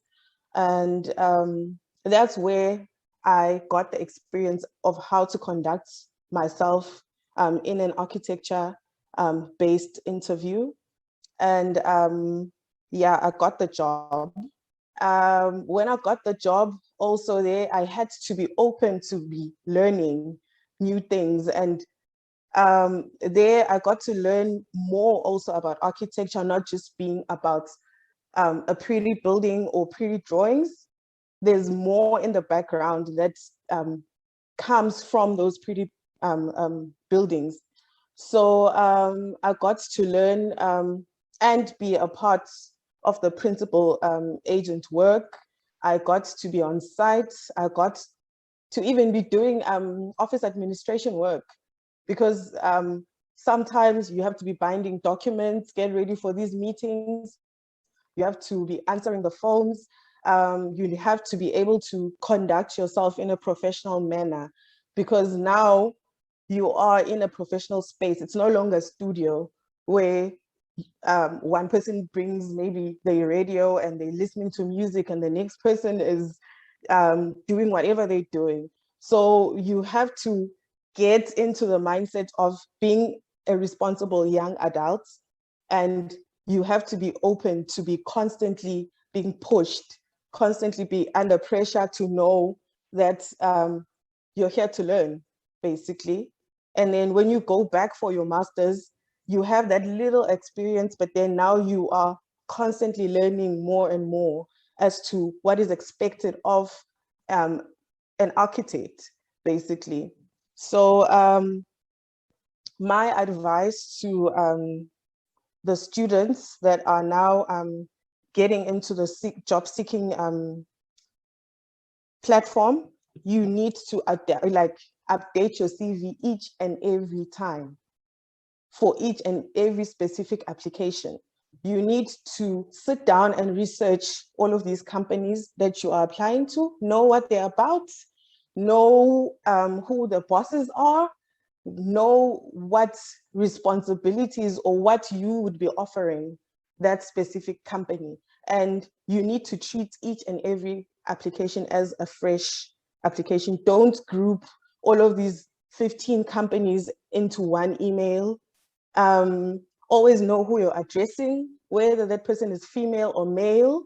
Don't just copy paste your cover letters or your emails. Just always be on top of your game when you are looking for a job. And you must be open to learn as much as you can. I'm still learning also. And ask questions, know how to conduct yourself, be professional. It's not studio, it's work. Be true about your timelines, and don't bite off more than you can chew. Be honest about where you are. And also one other thing that I experienced from being from undergrad is you must be honest about your computer competency. Like you must know that how good are you at a certain program, and you must always be available and open to learn new programs, because I remember I knew how to do ArchiCAD, and then when I got employed, my company, the company I was working for was using CADI, which is ancient, but I had to go and take time, learn as much as you can. The internet is your friend. Ask questions, never, ever, ever, ever pretend to know it all or want to be right at all times. Just know that it's a constant learning thing. That's my contribution. I hope I didn't take long, but but yeah, that's all I have to say. Just constantly be learn and be open to it, and allow yourself to be thrown in the deep end, because yeah, you're allowed to make mistakes. They expect that from you. Your bosses expect that. So yeah, good luck to everyone. Yes, thank you, Lindsay. Thank you for that. No, you're not very long compared to others. So thank you for that, Lindsay. One thing about being a recent graduate, your caution is that there's expectations and reality. So you must also be innovative, must be open to learning, be on top of your game, because as employers, and we need to manage expectations and reality. Because when you get there, you've got an idea of what architecture is about, what salary you need to earn, the lifestyle. But when you get to reality, it takes time to get there. So thank you, Lindsay, for that contribution. Much appreciated. And we move on to the last contributor in our panel, Shreb Bayat. Shreb, you're welcome. Please come in. Hi, everyone.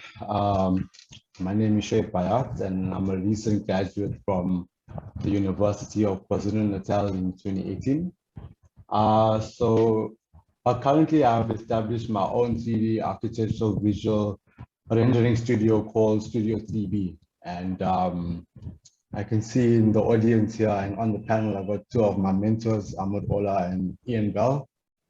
And I worked across 3 architectural firms, Ahmed Ola Architects, Peyton Taylor Architects, and Craft of Architecture. So these 3 firms were of like different scales where I've learned my life experiences.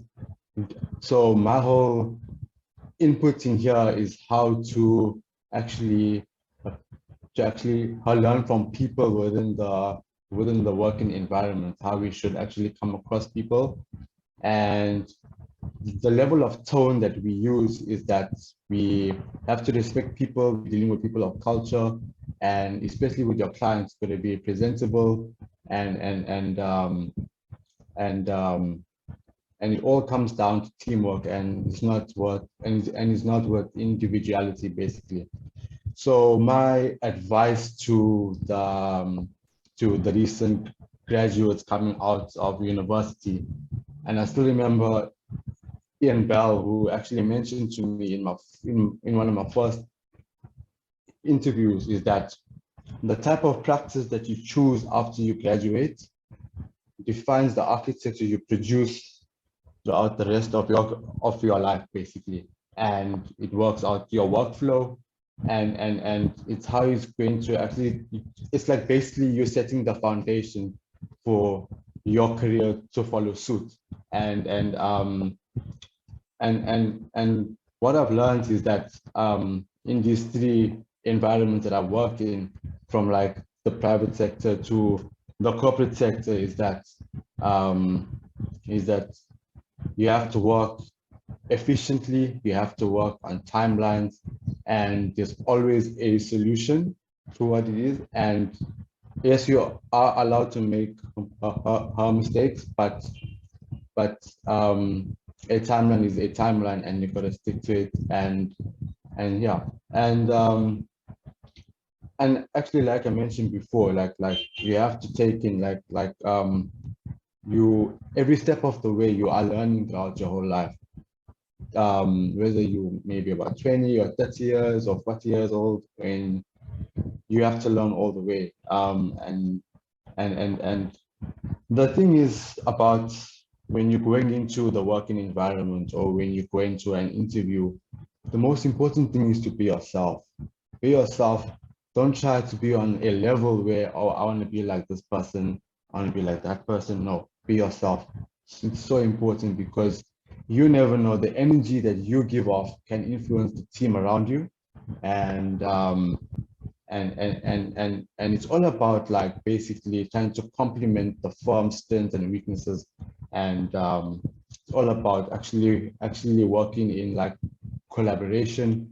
And the most important thing for me is that you have to respect the people around you, and that's how it is. And how I found my place in the working environment is that it's very important that you have to be a well-rounded architect.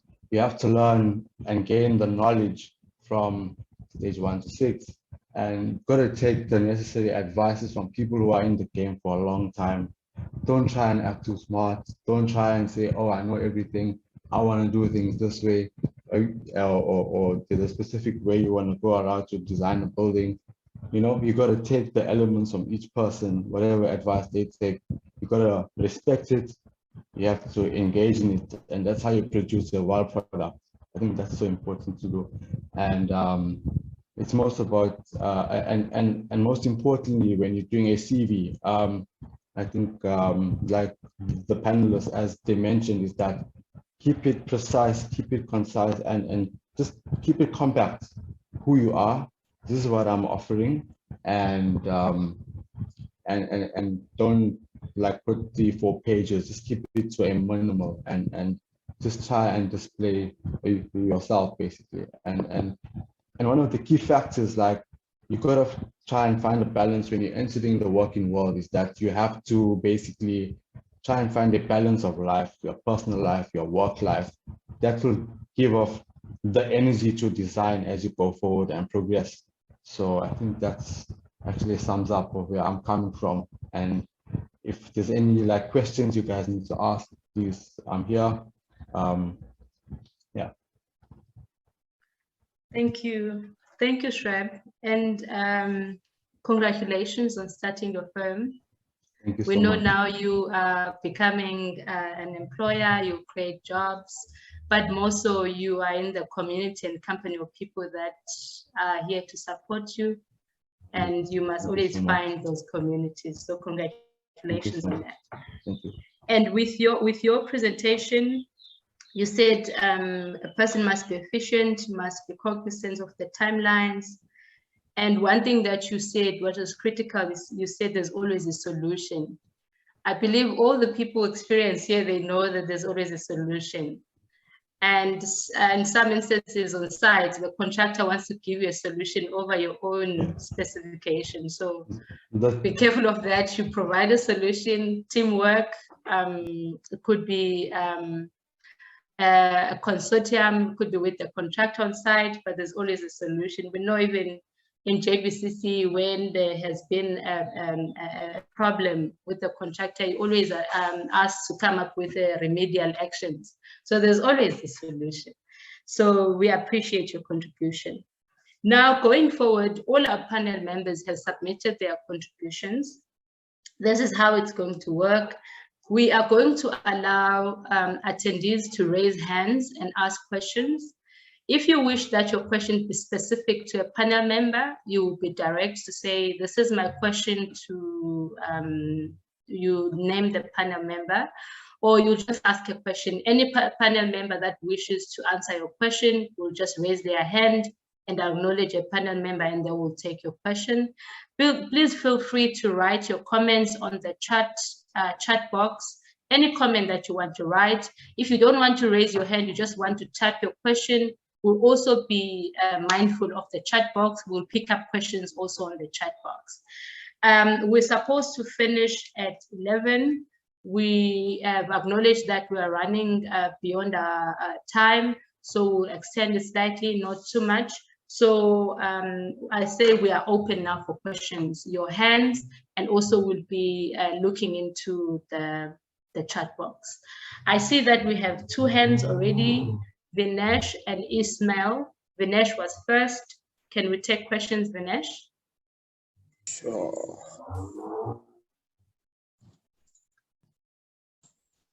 Vinesh, we can't hear you.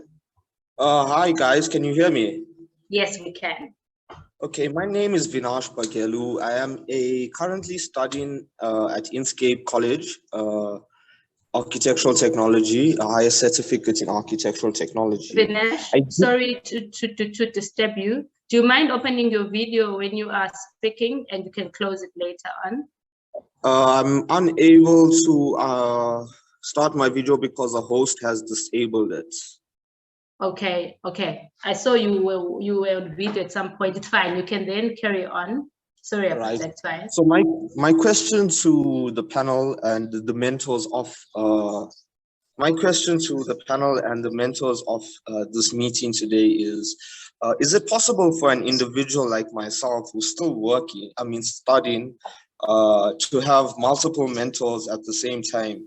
Meaning that if I have one architect as my mentor in this city, can I have another architect as a mentor in the next city? All right, question has been noted. I would like the panelists to raise a hand if they wish to respond. I'll respond on some, but please feel free to add. If you are not registered yet as a candidate professional with SACAP, you can have multiple mentors because you are learning different aspects of the field.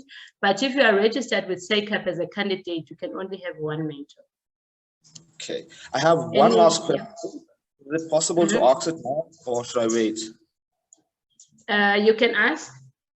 Okay, I've also been working in the field for the past 9 years. It started straight out of high school. I found a burning passion for architecture, carried on working in it. Unfortunately, due to my circumstances, we weren't able to go to university, so we carried on working, but never submitted my portfolio every month to SACAP. But I do have records, and my previous mentors are willing to give letters and recommendations. Is it still possible for us to grow as an architect, to become a registered or candidate draftsman within the process like that there? This is open to everyone. It's just a question that I'd like to understand. All right, Vinesh, with that particular question, we've got your email address. It will be an extensive response, but we will respond to your question. separately, we've got your email. Thank you. I appreciate that. Thank you. Ismail?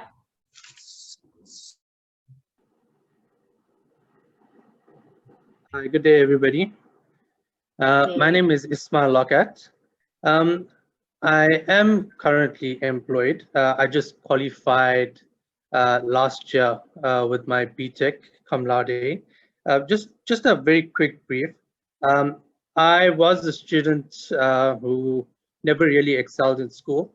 So due to my epilepsy, I did go, I never got accepted into DUT, so I did a drafting course, which I applied to DUT again afterwards, still didn't get accepted, and then I went into the working field from 2010.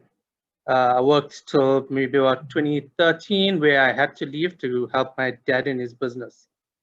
I did get into DUT again in 2017, which I studied and completed in 2020. Applying, well, now I'm 33, so applying to companies at my age, I assume that companies take that into factor because they're wanting young, dynamic people. There's certain questions that I do have, specifically to, what's the name? Sorry, Raymond, if I'm pronouncing that properly. She mentioned, where's this? Companies, you should get permission to use their work in your portfolio. Yes. If for some reason that company does not allow you to use that, the work that you have done, but that is the only type of, say, design work that you've actually done in the real world and not campus, how would you bring that up to your future companies? And the second thing is, say, for example, if you're working in a toxic environment and that's the reason why you want to leave and maybe look for a better company, how does one ask permission to your boss to say that, you know what, I want to, wanting to apply elsewhere and use the work that I have been doing? That's one of the questions. I don't know, maybe someone wants to answer that first before I ask the next one.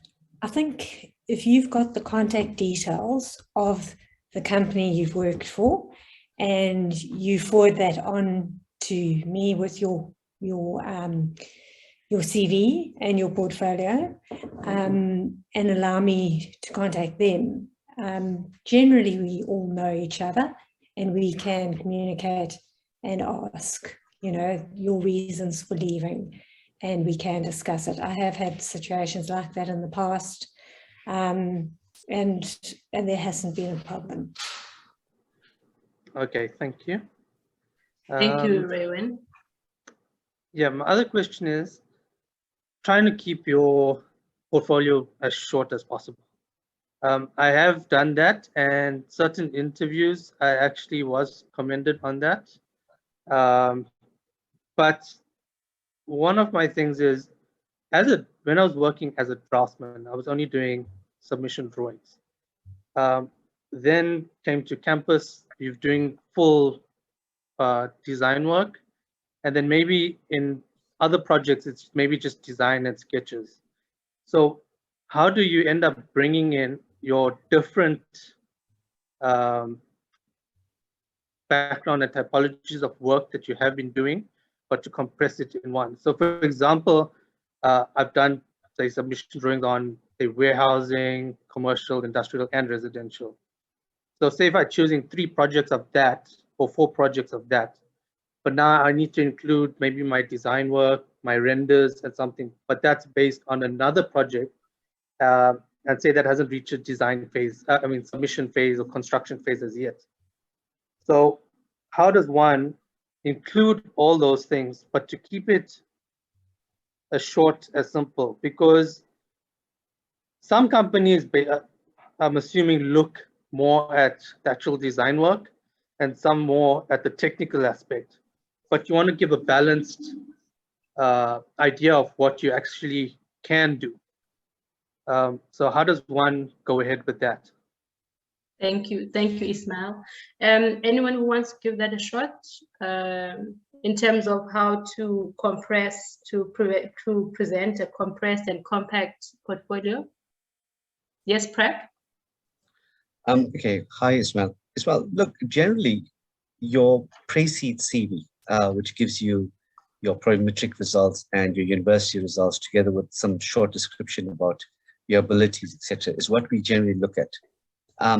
Most of us have been through the university system and we understand the outcomes per year.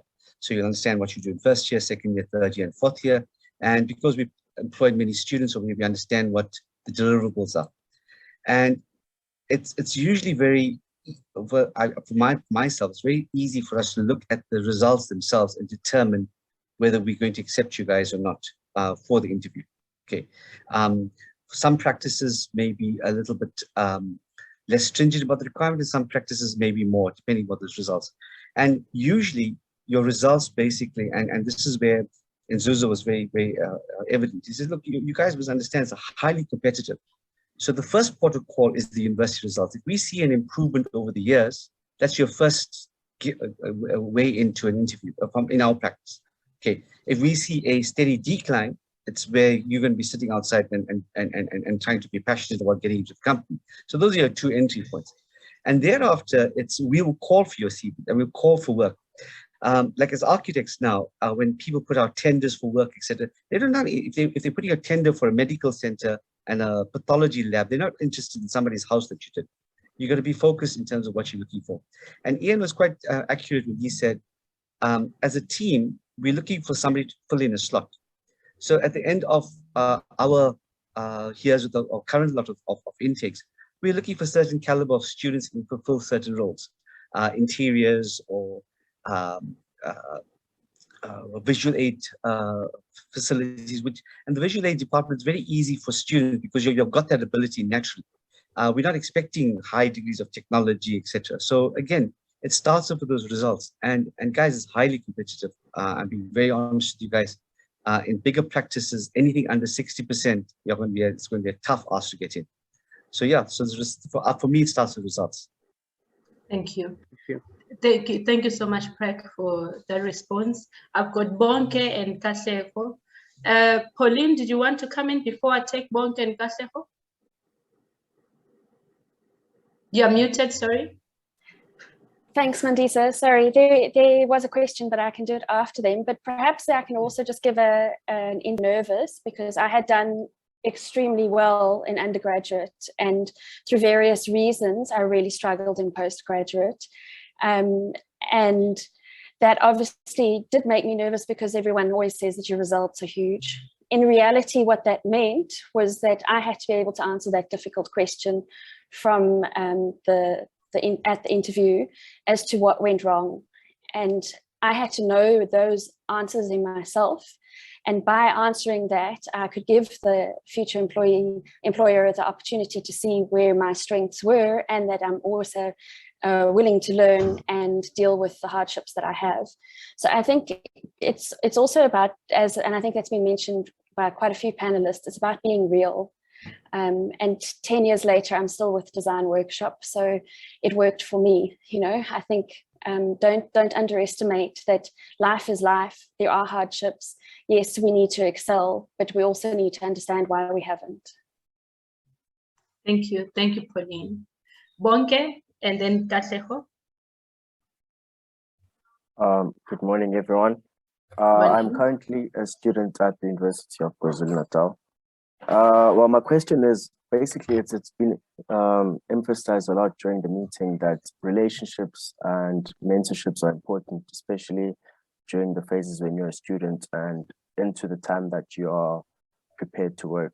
So my question is, what is the best way perhaps to approach a company in order to start the relationships and form those relationships that are required? Thank you, Bonke. Do I have anyone who wants to give that a shot? That as a student, a current student at UKZN, you're looking to build relationships with your employers or mentorship, Ian, you want to take that? Yeah, you know, not all practicing architects fancy mentorship, but there are many that do. And many practices, as some of the panelists have said, and including Peyton Taylor, we value the mentorship because if we can develop or help that candidate develop to a useful potential employee, it's time well spent. So I don't think he's a sort of a blanket sort of answer to this one. It depends on the individual. I personally, I'm a result of mentorship. I love mentoring, and I'm sure a lot of other architects. You know, but your expectation has to be communicated. Is it just to is the full essence of mentoring, and you come and you chat and you expose to things that you're going to be stepping into later. I think there are a lot of architects that would do that, but it's time, and you have to work with that architect. Maybe it's a lunchtime, maybe it's meet him on site or her on site at a particular meeting, so you can see what's going on and you can discuss that. So I think you just have to approach, and maybe that's something that the Institute can do, is to draw up a list of, I know the university has also done it from time to time, but it's never been continuous. We can draw up a list of practitioners that are open to mentoring. I think that we can help you. So I don't think there's a blanket answer to that, but yes, there are a lot of candidates, a lot of mentors that would like to offer this their sort of value to you up and coming people. Thank you, Ian. Just to add on that, the panelists can add as well. Just to add on that, Bonke, is that you must also look at online mentorships, because now we're in the digital era. It's unlike when it has to be in person. I know that some institutes in other provinces are running mentorship programs. You apply, they can match you, you get ongoing mentorship. This session as well is part of mentorship. So there is growing efforts into mentorship. I know that Saia Kzn also in the new year will be looking at a mentorship program. So just be on the lookout also in what is available now online, and the communities that we are building in terms of the understanding that we have that the students need to be mentored. Before, you could just enter in someone's office and ask for mentorship or ask to shadow them. There was an opportunity, and it has diminished with time. So just go on the lookout. These sessions are an indication that we are willing to mentor, we're willing to give our time. It may not be as continuous as you like it to be, but just be on the lookout, and also approach your lecturers.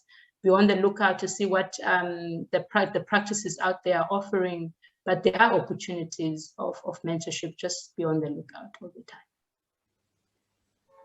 And then I have Katlego. Thank you, Ian. Good morning, everyone. I have a couple of questions, but the first one I would like to direct towards Mr. Prague Govender. I enjoyed your presentation, and in particular when you spoke to how you help students when you onboard them. So I'm not a student at the moment. I just got my practice number as a draftsman. So there are a lot of people who are practicing, but because they don't have they've never had access to the inner workings of SACAP or a formal education, and they approach me and they would like to learn. So I'm interested, how do you create a model of an onboarding system? Because it's interesting that well, I do have a way that I do things in my practice, but then I'm interested in how you formulate that system, that when everyone comes in, they can have the same image of what we want to do. Of course, it will be in different projects, but there is a template, so to speak. How did you make that presentation into something that you can give to everyone that you onboard. Can I ask the second question, or should I? Yeah, go for it. Okay. The second question is to Nzuzo. It is regarding how he came up the ranks. So that is something that I got my education at Saia Design College, and I did not do the technologist program. So that is why I'm now registered as a draftsman only.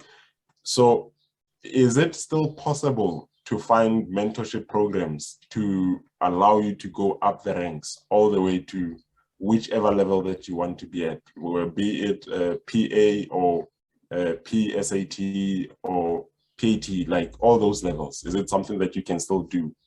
And my final question to everyone, as a small practice, one thing that you need, of course, it's constant business to grow.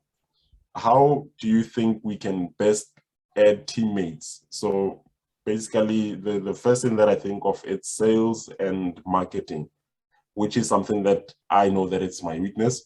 So how do you think we can have a system where we can add other people with other skills into our small businesses so that we can grow? Because all we want to do is grow our businesses and get other people into architecture, because it is a viable field, but it's just not easy to do it without a passion. Thank you. Thank you. Thank you for that, Katlego. Prek, you want to go? Yeah, so Katlego, I was a bit fortunate in that I was one of the very first people in Durban to be able to draw an AutoCAD. It was DOS version at that time. So I got a job at Emil Sultan in the town planning department to teach town planners in the early 90s to draw 2D lines. Literally, that was all it is. But Emil Sultan used to have a active learning program for lecturers, especially young lecturers. And that's how we grew the template. So, you know, for all the practices that are, I mean, we're in practice for almost 28 years now. You develop a template over time and it's constantly evolving, but you got to start somewhere. So you basically, with the stuff that you're doing currently, you know, like library parts. I mean, George Alfie taught me the most important lessons about library parts. Because when you get library parts, that's before Rivet came with the library parts. We used to have our own set of library details and documentation and repetitive, because when your practice gets bigger, you don't want mistakes. And the only way that you don't repeat mistakes is that you have your own documentation that's set and cast in stone, from line weights to construction notes to set details, etc. Taking nothing away from the design flair, which is important, but those are the sort of templates, the sort of basic information that you've got to create in your practice. So when the student or the in-service graduate arrives, he has a method of research and methodology in a particular file. He has a reference. Everything now is on computer, so it's all filed. If you remember, I've talked to you guys about the first week, we have a pure orientation.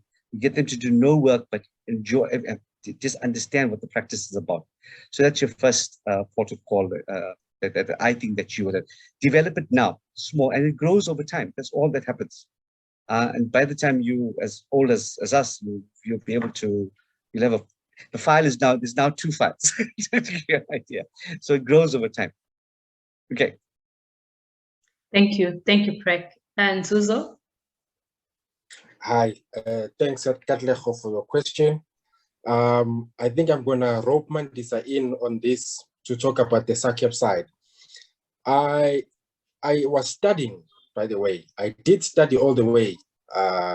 It's just that in terms of registration, when registration was called for in 2006, I had already completed I think I was in second year already that I was completing in DUT. However, I was already working, especially with a gentleman called Nathan Francis. So even in my first year, I was one of the guys who was able to do a submission drawing and get it approved, just even before I completed my first year. So I'm giving you my background, that I've already had been active and I already knew the ins and outs. So as I climbed through the ranks, it was based on my qualification as well. As soon as I get a qualification, then I'll say, SACEP, hey, let me write the exam now. I've got my diploma, thank you. And the BTEC as well, it was like that. So now I think I've already been practicing. I've completed 10 years as a senior technologist. So I'm by right, I can apply. So hence I've done so. But I'm still hungry and I learn all the time. So you have to have that hunger to continue to learn.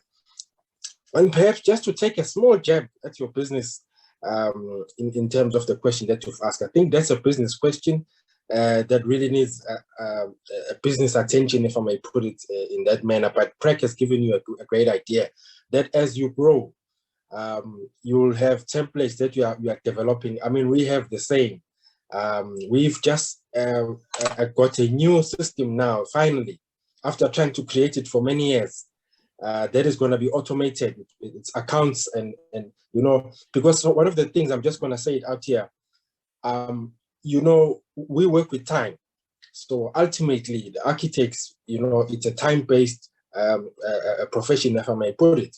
So we have to get to a level where we know how much does this project cost us to do. So those are one of the challenges, you know, that many employers had. I mean, we, especially small players. So we get into that level as well to saying, but what does it cost us to do this project? So you will grow as you continue to practice. Thanks. Thank you. Thank you, Zuzo. Thank you for that. Just to add on Zuzo regarding progressing, if you want to upgrade on the category that you're in. Firstly, I'm a professional architectural technologist. I finished my my diploma in 2001. Prep was my lecturer at the time. And because of my background, I was not able to progress with full-time education as I would have loved to. Immediately after diploma, I had to work.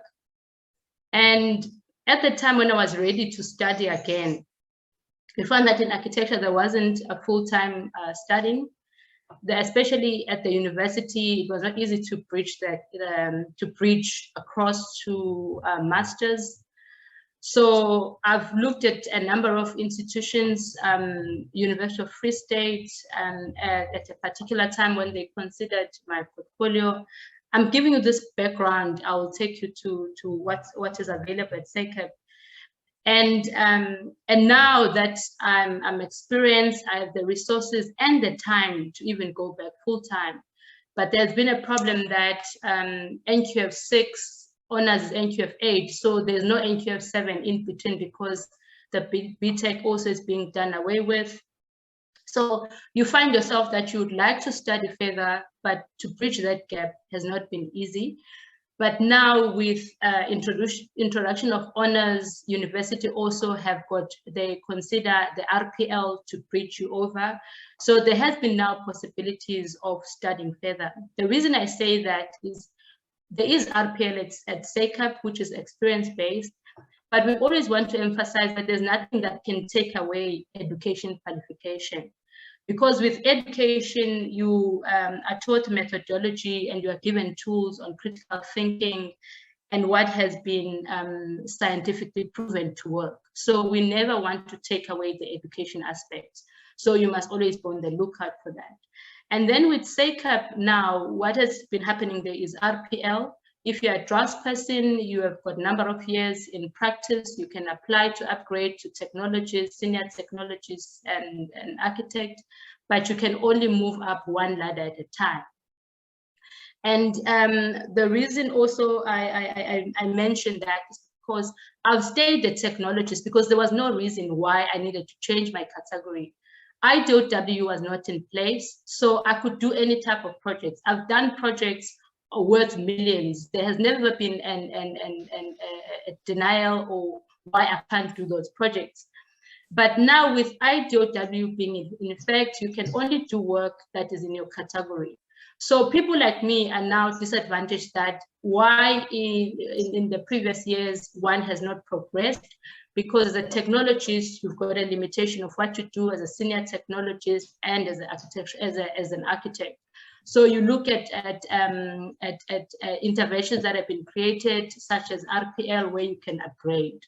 So that is the other reason why you find that a draftsperson and technologist, senior technologist and architect could participate in the professional industry without any hindrance.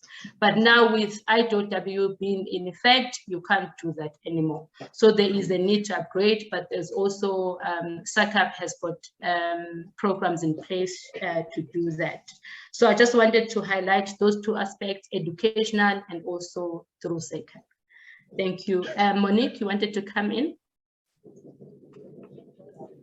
Thanks, Mandisa.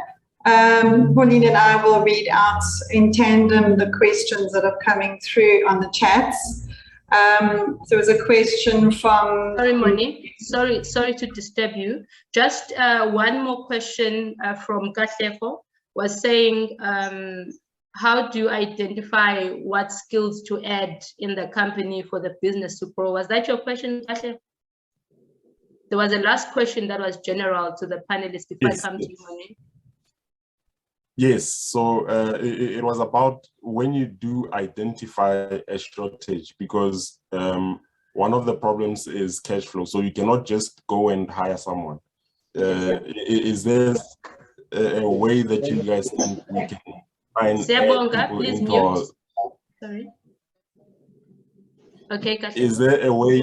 Yes, so I'm saying when we realize that we have a certain shortage in the business, is there a way that we can try and add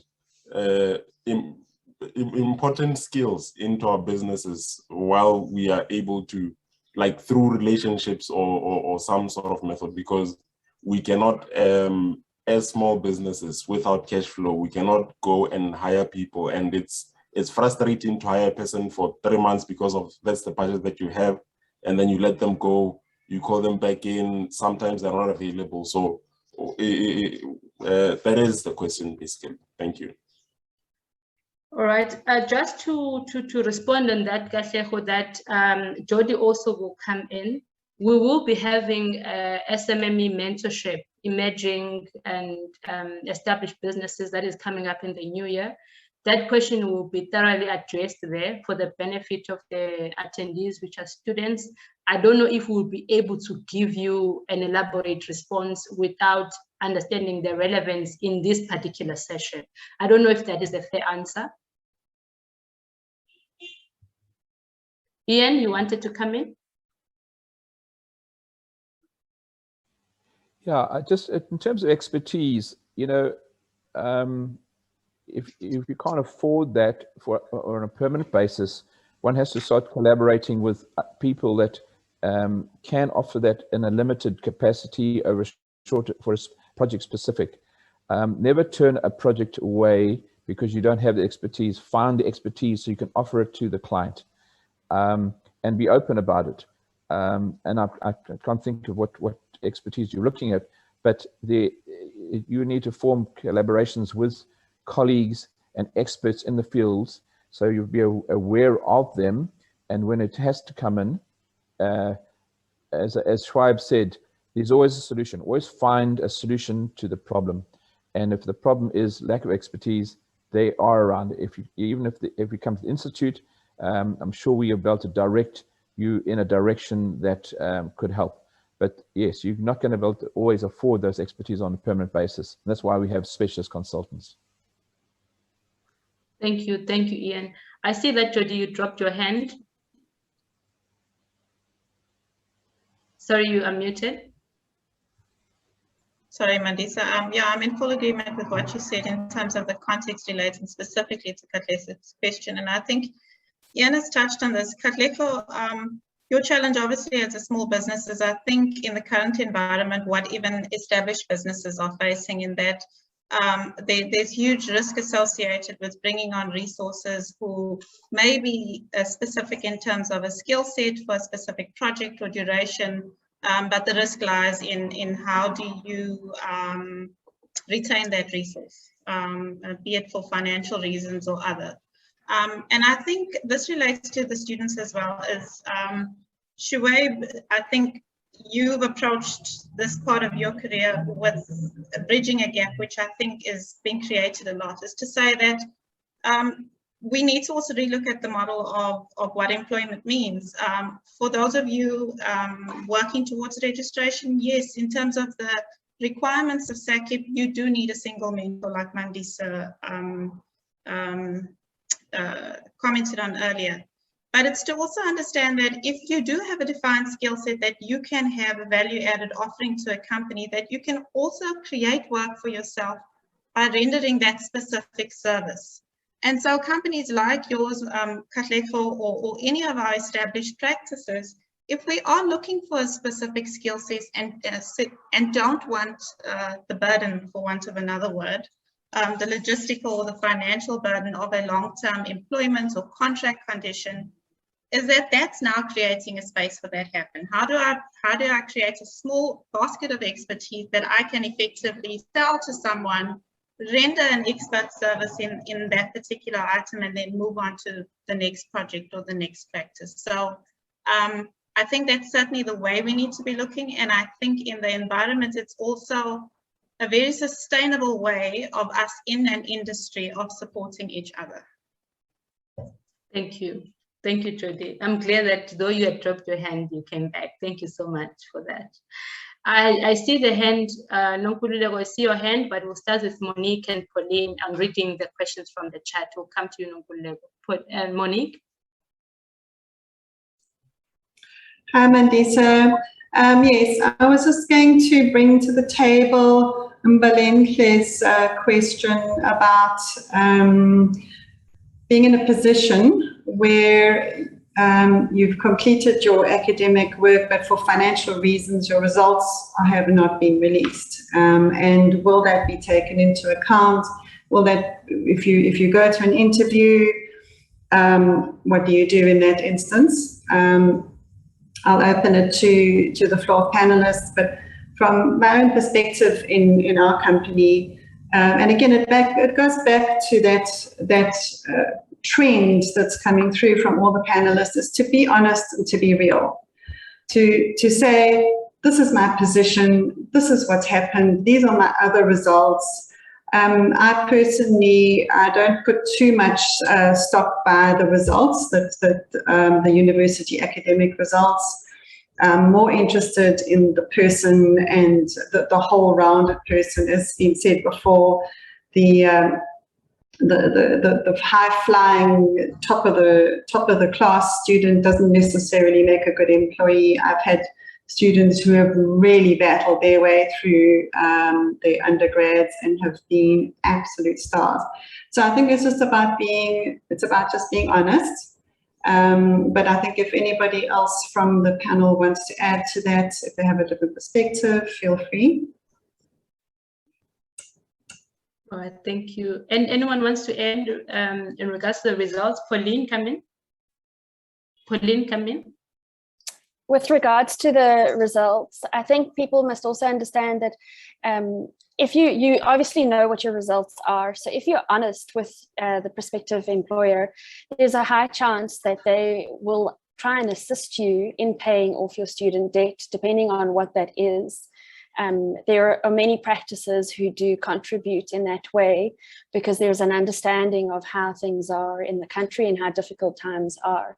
Obviously, there's a responsibility that you need to also take for that. But again, as Monique says, it comes down to honesty. Thank you, Pauline. Rewin? You are muted, sorry. Sorry, Monique, I agree with you 100%. It's not about the numbers. It's not it's about the person and what they can produce. I've recently employed someone who didn't have his results, but I knew he was honest, and he only got his results 3 months later after being employed by me. And by then they didn't even matter because I could see how good he was at what he could do. So, and I've had draftspeople who have been way better than qualified architects. So at the end of the day, it's not all about those, the numbers or their qualifications. Thanks. Thank you. Thank you, Raymond. I'm going to go to Pauline, you wanted to read a question? Or your hand is still up?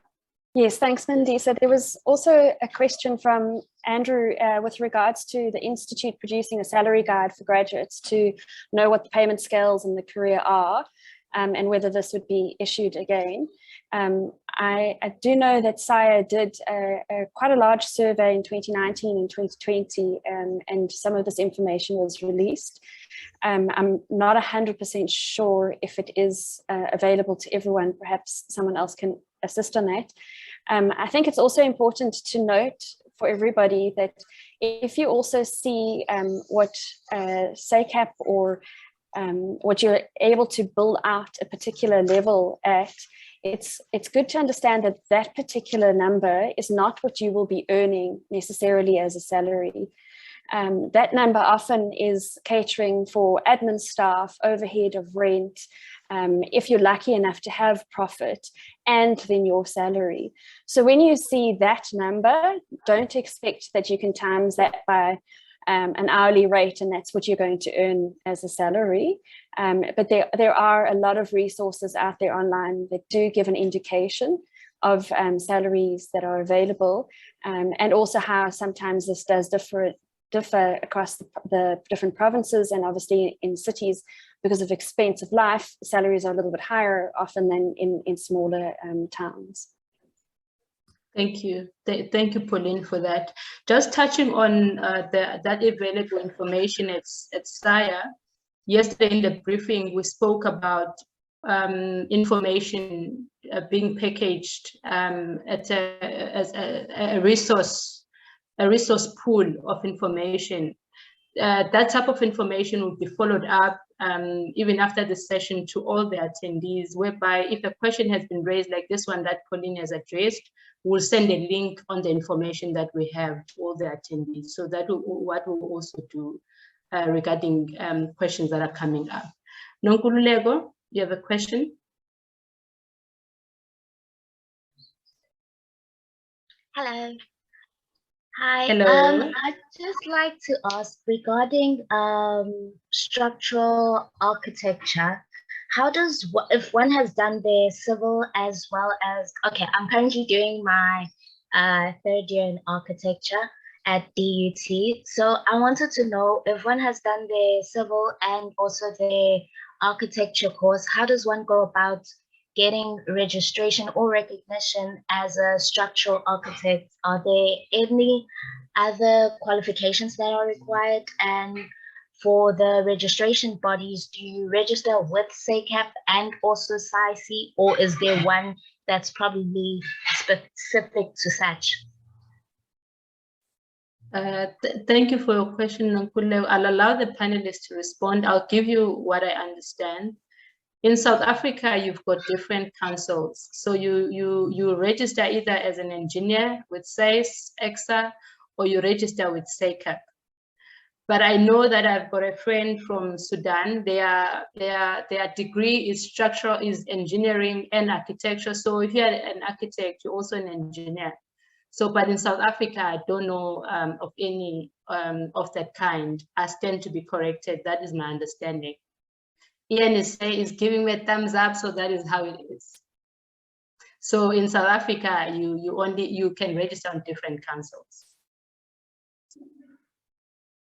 All right, thank you. Yes, I've got Ian and Ismail. Sorry, Ismail, you have a question, Ismail? Yes, I just got one more question. Right. Say for instance, okay, I know it's quite tough times at the moment with COVID, and a lot of people aren't able to take on more staff.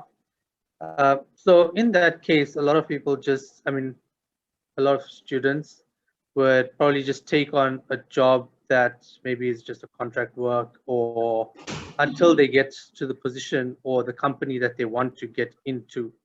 So sometimes on your CV, you might just have quite a few companies. So it sort of seems like you're job hopping rather than you actually working there until maybe your contract ends, or you're just working because you need to get some experience within the field. How do you explain that to a company until you get an actual interview?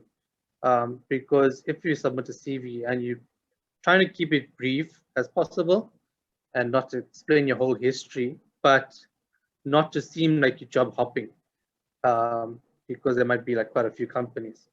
And even if you do like freelance work, should you add the companies that you did freelance work for? All right, thank you, Ismail. Jody, you want to take that? You are muted, sorry. Again, sorry, keep doing that. Ismail, I think almost all of the panelists have touched on the subject of communication. And what you've just communicated to us, I don't see a problem in you doing that exactly in that way in your engagement with a prospective employer, be it in your CV or a covering letter, is explain. It need not be an extensive explanation, but you would indicate that for this duration, this was your undertaking. You don't necessarily have to go into the reasons why you undertook contract work, but in the absence of full-time employment, I have undertaken contract work for the following companies and covered the following kind of tasks.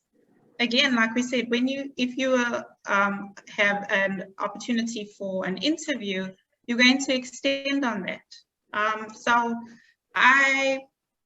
everyone's situation is really specific to what kind of experience you've covered, and you've just got to find a way. Mandisa was touched on the subject of how you articulate your information. That's your challenge to go away to say, how do I articulate that information in a way that's beneficial to me for someone reviewing my CV, and it's not discriminatory. So I think that's your challenge, but I personally don't have a problem if I understand the reasons why I'm seeing, 10 companies on someone's CV. Thank you. Thank you, Jody. Ian? I don't want to be a fortune teller, but if you look at what's happening in business around the world, contracts are going to become more of the what's going to happen in the future. You will shorter periods of employment and on job specific. It's happening all around the world. It happens in sport. So I think we need to prepare ourselves, particularly employers, that we will be seeing this more frequently. Thank you. Thank you. Thank you, Ian. I believe with the absence of more questions on the chat and the hands, we've come to the end of our panel discussions, questions and answers. It's been wonderful. And I know that we'll take closing remarks from the panelists, and then I will hand over back to Pauline. I will read up the panelists just to give us your closing remarks. Monique and Jody, your hand is up. I don't know if it's new, and I think Jody's one is old. Monique, is yours new? Yes, it is. I just wanted to put something onto the table for the job seekers and the new graduates. One of the things that I find I often take on new graduates into my company, and the first thing I say to them is, forget 50%. At varsity, everyone is mark driven. You've got to get that 50%, you've got to pass. When you're in the working world, 50% isn't good enough. If you submit your drawings to council and 50% of the work is accurate, you're going to be toast. If you try and run a business and only put in 50% of yourself, you're not going to survive. So everything needs to be done with intent. With the intent, obviously no one is perfect. Nobody's going to achieve 100%. Mistakes will be made. But you've got to go into it with that intent. Your work has to be focused. And this is the start of it. Approach the seeking of a job with that same perfectionist intent. Go at it with 100%, not looking for 50%. And I think that would just be what I'd like to throw onto the table for this. Thank you. Thank you for that, Monique. To all the attendees, on the chat box, if you can just drop a line of your take home out of all the session, even as the panelists are doing their closing remarks. I'll start with the order that we started. Prak, if you can give us your closing remarks. I think a lot has been said, and I think each panelist I've learned from Zuza, Bell, and the rest of my panelists. I think the one thing I must tell you guys, you know, in 1989, I was sitting in a class at Shepston, and Mike Bull came and gave us a lecture, and he says, you know, as architects, you currently guys are sitting on top of this pyramid, okay? And there's two parts to this thing. The first part of sitting on top of the pyramid is that, as Monique says, 50% is not enough. But over the years, that perch has been knocked over by a professional called project manager. And Mike Bull at that time told us we're going to be knocked off our perch. I think that as architects, we must not strive for mediocrity. We got to assert our authority. I mean, when I look at my son as an architect now, and I wished he didn't become an architect because whilst I had relative success in this profession, I look at fellow architects and architecture students after spending 7 years, and the sort of hard work and the remuneration doesn't correspond. So I think as a profession, we've got to basically stand our ground going forward. We've got to reclaim our throne, so to speak. And I would strongly ask everyone to please write the professional board exams as soon as possible. You won't believe it, the pass mark now is 50%. It used to be, I think, 75, Monique, when we were there in Jody. I can't remember what that mark was, but it's 50%. So write your board exams. I'm shocked. I'm actually taking this day off. I'm actually shocked, but it's 50%. Also, write your board exams as soon as possible. It's an opportunity. I promise you, it's not going to be there for a long time. And after 5 years, write your professional PM examination, apply for the PM concession, and become a project manager and sit on top of that hill. Because we do a lot of work and we need to reclaim that authority. That's it for me. Thank you, guys. Thank you, Craig. Thank you so much. Jody, you're next. Okay, I'm unmuted. Yeah, in closing, I just want to say to all of you, it's the assurance that some of you will follow the traditional route, which is, I think, what large part of what our discussion has been focused on. But for those of you who don't or won't, just to know that that's okay too. What I've certainly taken away from my experience in architecture is that the training in architecture makes one incredibly adaptive. And I think you need to find a way where you're unable to follow a traditional route to find your place through an adaptive route. Do your self-assessment, identify your gaps in your skill sets, and then just aggressively pursue ways to target and fill those gaps. And that's the only way you can grow. Just a note, I think particularly for the ladies, again, this is an issue close to my heart, is as you go into the industry is just to be mindful and understand that the status quo is that the majority of workplaces are driven by masculine energy.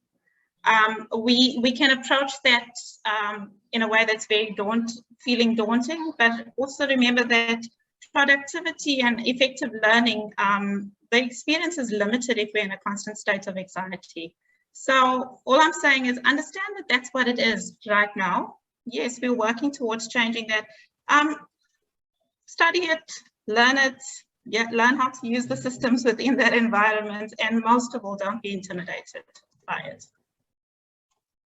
And that's Thank you. Thank you, thank you, thank you so much, Jody, for that. Raywin? Okay, just, yeah, a message out to everyone is that architecture, it's a wonderful, it's just a wonderful practice. It's a wonderful career. Every single day is different, and that's what I love about it. So be prepared for that. Be prepared to have a positive attitude, perfectionism, and just be prepared to learn. Every day you will learn something. I mean, I qualified in 1994 and I'm still learning. So if you just continue to be prepared to learn, don't think you know everything. Don't walk into your interview thinking that you know everything. You don't, and you will still learn. And that's all I have to say. Thank you so much, Raywin, for that. From myself, is that, as Readiness said, architecture is a beautiful space. To the recent graduates or students, you can go into the social aspects of architecture, where you work with the NGOs or NPOs. There's a lot of companies that give funding for CSI projects. So there's always project in the social space. You can be working for government, you can be working for municipality, you can be a business owner, a practitioner who's running their own firm. What you can be in the academia, you know, so also you must belong to a community. Saia Kzn is a community. We have students category, we have different categories, belong to a community. SACAP also has a student category. Just start there, you get a lot of information there. And one person at SAFM asked the question, how can I be confident in my work? And someone answered and said, competence breeds confidence. So be competent and learn your craft and you'll be confident. Thank you so much. And then the next one, Ian. Yeah, my closing words, two things. One is every decision is the client's. Get them to make the right decision. It's a way that you communicate that to and persuade them. And every a decision in the employment is your employer's decision. Get them to make the right decision by what you offer them. Thank you. Thank you, Ian, for that. And then next, I have Nzuzo. Thank you, Mandisa. My parting shot is just to emphasize on continuous development. That is quite very fundamental in terms of your progress. Soft skills. In fact, let me just advise to join something called Toastmasters or something similar to that, that can help you with presentation. You know, I've just joined it myself, you know, and I'm learning to speak publicly because, you know, you avoid a lot of pitfalls. Any other kind of speaking clubs, you know, that will actually come across very well in your career. Project management, I cannot emphasize more. I do not know why this is not part of our curriculum in architecture, because by default, you are expected to be these project managers. However, we have been kicked off the throne and now we are just being dragged along, you know. So I think, I just want to leave this also, that I think there was too much focus on, you know, on prescribing work between architects and technologists, that we actually missed that the engineers, you know, the civil engineers, they actually took the whole piece of the pie while we were busy focusing internally. So I've seen this over the 10 years that I think we missed the bus, but that's for another day. Go and study construction management if you have to, so that it can be easy. And business management, that is also important for our skills. Adopt continuous learning and work harder on yourself than you do on your job, and you will never be a problem for any employer. Thank you. Thank you, Nzuzo. I will not comment, because if I comment, I'm going back, but thank you for that. And then I'm going to Lindsay. Lindsay, your closing remarks. Is Lindsay still here? You are muted if you are still here. I think we may have lost her. Oh, I think we lost Lindsay. Shreb?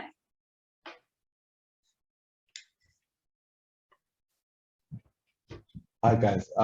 Yeah, just my closing and my my closing remarks on this whole discussion. As a recent professional architect that's coming into the architectural industry and also being a recent graduate as well, I thrive on three factors: on the passion, determination to be better every day, and also what's new I can bring to the built environment. Remember something, you guys are like really, you guys are fresh out of university. I know there's a lack of confidence because, you know, how do you get your first job? Like I will always mention is that you got to be yourself. Remember something, you are the next generation. the world is evolving towards the tech side of life, and you guys have the energy and drive to change the whole industry. So I think now, like at this stage in your life, just try and learn as much as you can from the practitioners and evolve their traditional into the new ways and just proceed forward. Because remember something, once you go into the working environment, is that university teaches you so much, but the life outside university will give you like a lot more. So I think that's where the reality kicks in, how you deal with situations on point. When you're on site, for example, or when you're in a situation, you have to be on your feet. You have to incorporate all your decisions on point. That's where the reality kicks in. But overall, just be yourself and have that energy to be better every day. And as time goes on, you will find the niche in the markets where, okay, I'm actually going to be good at this. And then you'll find your space. And then that's how you'll actually try to funnel. And then that's how you get into the markets as that time goes on. Thank you so much. Thank you, Shrek. Thank you. Thank you so much. And I will say no more. I enjoyed our session. I appreciate it. Back to you, Pauline. Thank you very much, Mandisa, and thank you for facilitating all the panelists. To extend our thanks to the panelists, I'm going to quickly hand over to Monique and then I'll wrap up.